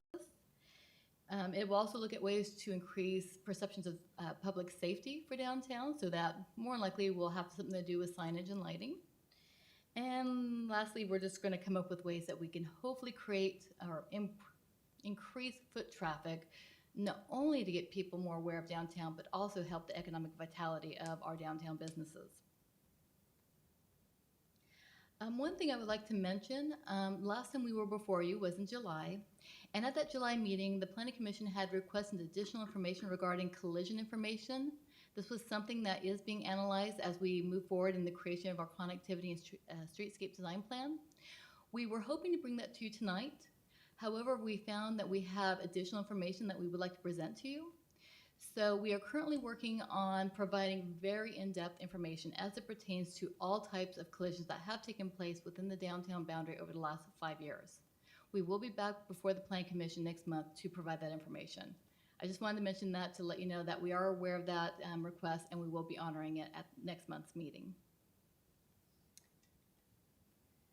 So with that, again, I've already mentioned, I take every opportunity I possibly can to remind people that all the information pertaining to the downtown specific plan can be found on the city's public outreach website, which is letstalkvacaville.com.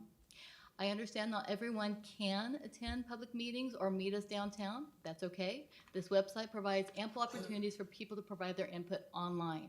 They can do this via polls, surveys, uploading photos, and or presenting questions or comments directly to staff. So that concludes my presentation, and if you have any questions, please let me know. Claire, before I go to the other commissioners, I'll ask, are you familiar with the Vision Zero initiative? I am. It seemed like our downtown plan and the connectivity plan might be a small-scale way to start trying to implement Vision Zero in Vacaville, the idea that we wish to reach the point where we have zero pedestrian and bicycle fatalities from automobile crashes in the entire city. So it'd be a good place to get it going. I have Commissioner Johnson. Yeah, I just wanted to make a comment as to how impressed I am with the amount of public outreach that you've been participating in. I hope that in moving forward, this is met well downstream by public that may have not participated in this effort as kind of a benchmark of how much effort you are putting into it. Now's the time for everyone to start digging in and ask questions and give comments. And I think with what your team's been doing, there are, as you like to say, ample opportunities. So keep up the good work. Thank you. We have Commissioner Johnson. This is easy. Thank you, Tyra. I just wanted to kind of echo the other Commissioner Johnson's comments. And, you know, I've noticed a lot of public outreach, not just what you're telling us, but I actually ran into you guys out on the Rocky Hill Trail and see you around town doing this. So it's great that you're doing that. My question is, at your pop-ups and stakeholder meetings, do you have a set of standardized questions that you're asking people that want to participate, or is it just random conversation? And regardless of which way, are you getting a feel for public comment? What things are we doing right? What things are we doing wrong? Does that make sense? It does.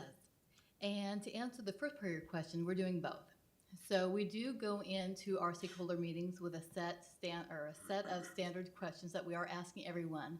But from there, people would like to share their individual ideas and thoughts. So what happens is after we ask our questions, we just naturally flow into discussions back and forth.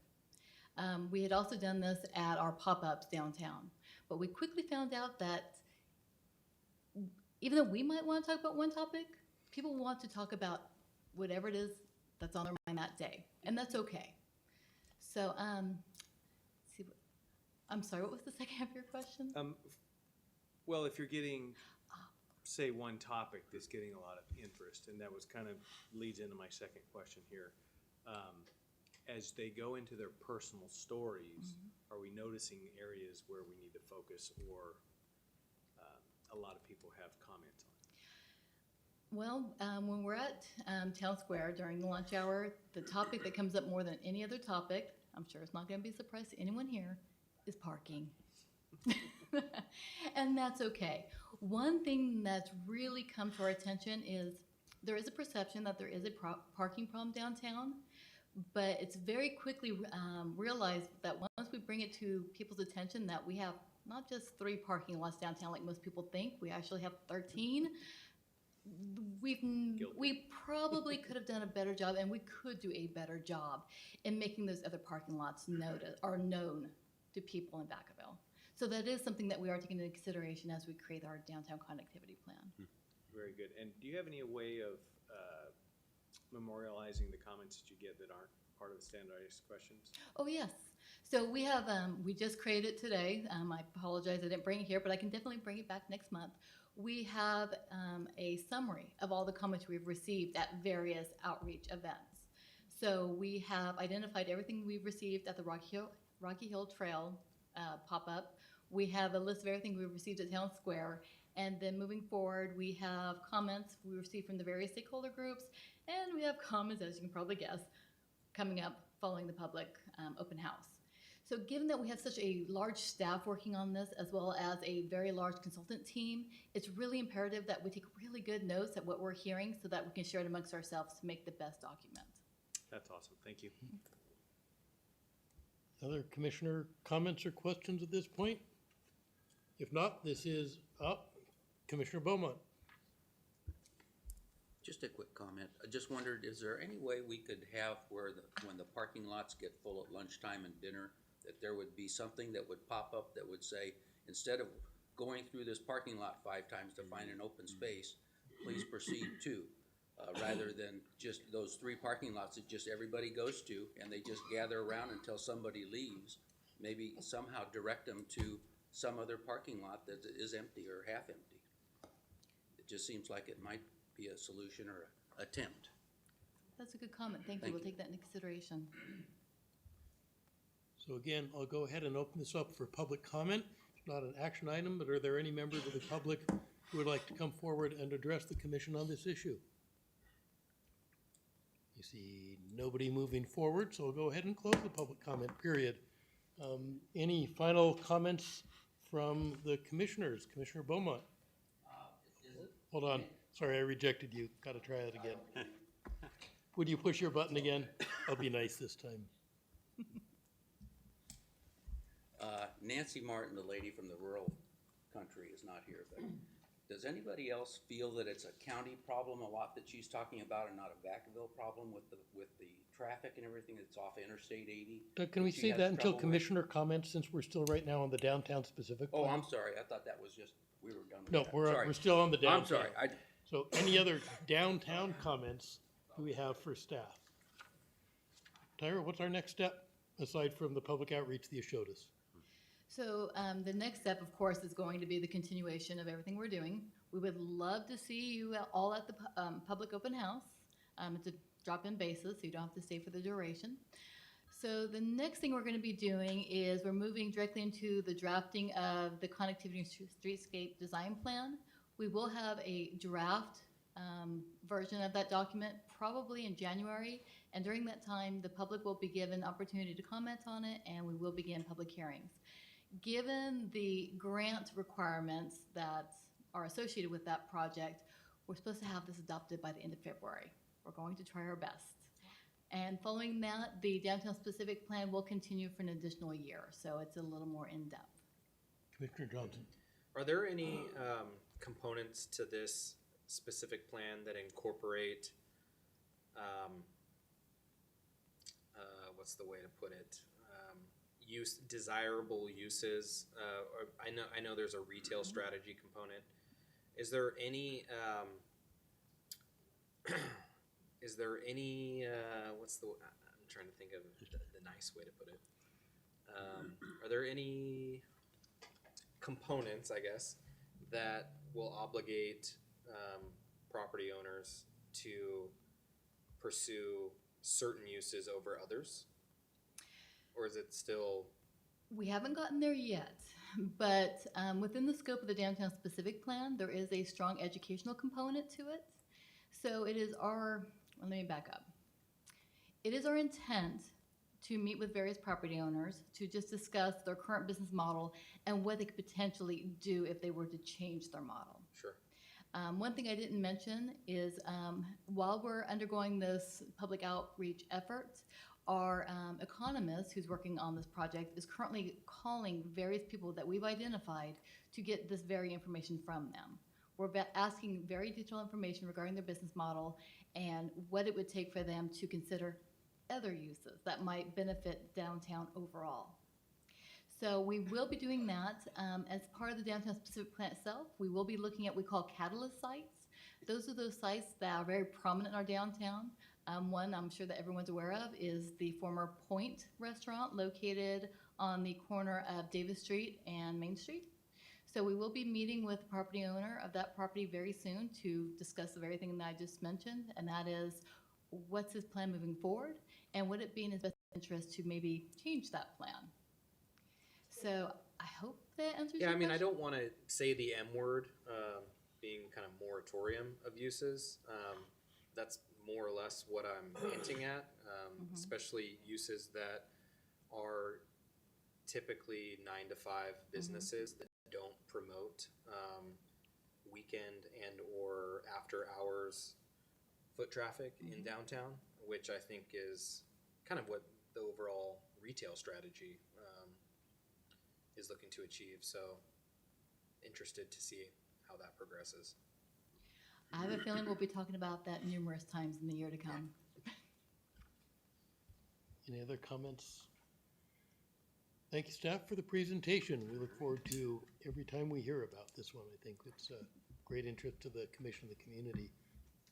Item number 9, status reports on development and major projects, current and then advanced planning.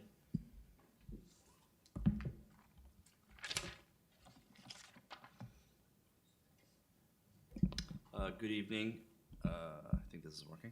Let's give a quick brief update on what we're looking at current planning. We did receive an application for Park Parish, which is a proposal to change the zoning from neighborhood commercial to RLM in Southtown. That's the piece across Vanden Road, corner of the park area. So the council initiated the zone change, general plan amendment zone change, I believe last month or the month before that, so we're evaluating that now. That's going through planning. We're looking at a minor setback reduction for single-family home. We received 23 home occupation permits. We've approved 20, and this is for September. Really, the bulk of the time that we're spending right now are on plan checks, and primarily plot plans for Vanden Estates and Brighton Landing, Cheyenne, and North Philly. So we're getting a lot of those plot plans. We received 100 development-related inquiries and 1 zoning complaint. So that's it for September. I'd be happy to answer any questions. Commissioner Nicolai. Yeah, Payment, any movement on the mixed-use infill project, Peabody and Alamo? So we're hoping to bring that to you either in November or December. Wow, really? There's been a lot of movement on it. Good. And we're right now drafting the draft conditions of approval and also just evaluating the environmental assessment document. So we're working through that right now. So you guys have moved quite a bit on it. Yeah. Wow, that's great. It's a good project. Yeah, oh yeah. Thank you. I appreciate that. Is that it for current? That's it. Advanced? Okay. You heard reports on probably the two largest activities underway in advanced planning. So the code update project, the sections that Martha's team is working on involve a lot of discussion back and forth. In addition to the ones that we've already reviewed that have been to Planning Commission, she's gone back to try and correct, change, revise, to address comments that she receives at your meetings and from other folks. So all that is just a pretty intensive series of efforts. The downtown specific plan with all of the activities that you just heard about.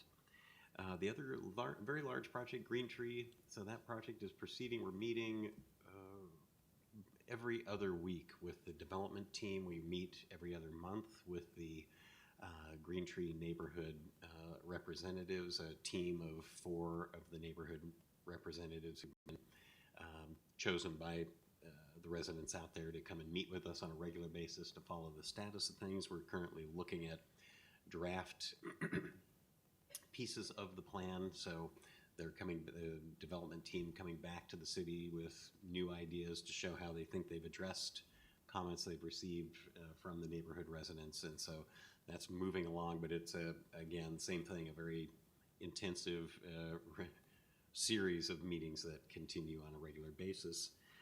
Other than that, those are really the 3 biggest activities.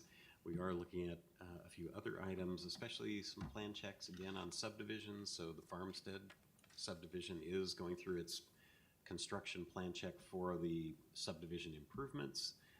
Vanden Estates, where a lot of the plot plans are being done, we're looking at some of those subdivisions. And I think there is some work going on with the Roberts Ranch project as well. So those are the main things going on in advanced planning right now. Questions?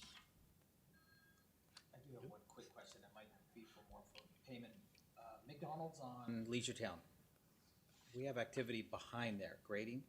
What's being proposed back there? Storage Pro of Vacaville. It's a self-storage facility. That's self-storage? Thank you. And the quack quack. Quick quack? Quick quack. It's across the street Which I from think Quick is Quack. open now. Then Director's Report.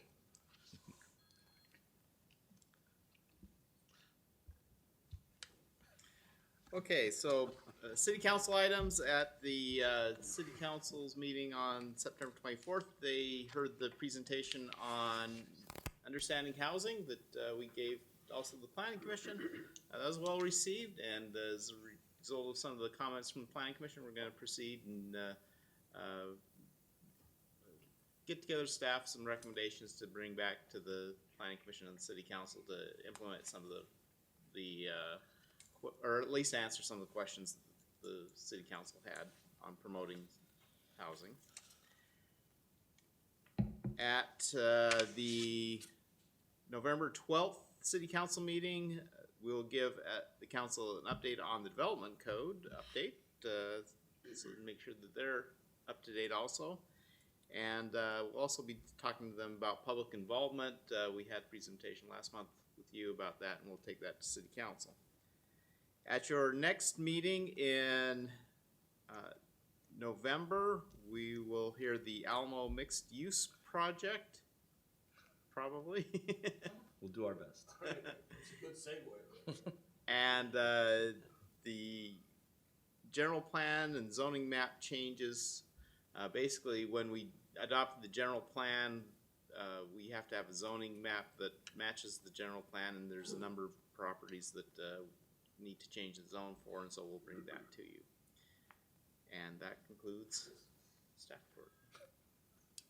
Commissioner comments then. I think Commissioner Beaumont gets the first one on Yeah. this. I had a question relating to Okay, the go last ahead. agenda item, Barton. Barton, you had mentioned that we were gonna have 2 meetings in November, possibly. There was a mystery item. Yes. Will we have the 2 meetings, or the mystery item is no longer there? We still are planning the 2 meetings in November, yes. All right, so we should plan for the 19th and the 26th. Yes, please. Okay, thank you. Commissioner Beaumont. I think I spoke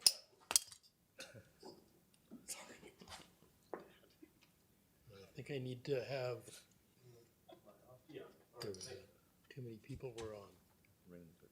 I think I already spoke out of turn, but I just was commenting about Nancy's comments about traffic and things out in the rural area, coming off I-80 and things, and I don't see how that is, from a Vacaville standpoint, a Vacaville problem.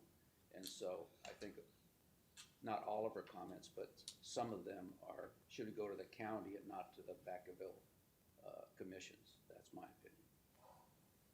Okay. Do I have other commissioners that wish to make comments? I have 2 quick ones. One, great being on vacation last month, and bicycles with electric motors are a game changer for transportation. Just the little bit of extra boost you get from that electric motor makes it so easy to move around in town at a speed that approximates traffic and is therefore safer, and doesn't get you moving from one side to the other side of town, sweaty and unable to go to work without changing your clothes. It's a very significant change in mobility, and given how much cheaper they are than a car, I think it may be a real help for trying to get better mobility in some low-income communities that could really benefit it, so long as there's the infrastructure such as roads and bikeways that will support the use of the bicycles. The others, I got a chance to watch on the recording the housing discussion from last time. And I know towards the end, there were some discussions about whether having a housing element really has any teeth to it, and any enforcement. And one thing that was left out in that is through MTC, the One Bay Area grants, which are very substantial amounts of transportation money that come in to the county and to the individual cities. And not only do you have to have a current housing element, HCD approved, to even be eligible for OBAG, but then the amount of money you receive is based on a formula that includes your RENA allocation and how many units of each type you've built during the last period that MTC looks at. So the cities that don't see building actually do have a financial penalty, and that's not a proposal, it's something that's already in place. So there are real financial consequences to having small RENA allocations or to not actually having those units built by the private market. So I wanted to pass that observation on. Unless somebody else has things for the good of the order, we will say good night to Vacaville.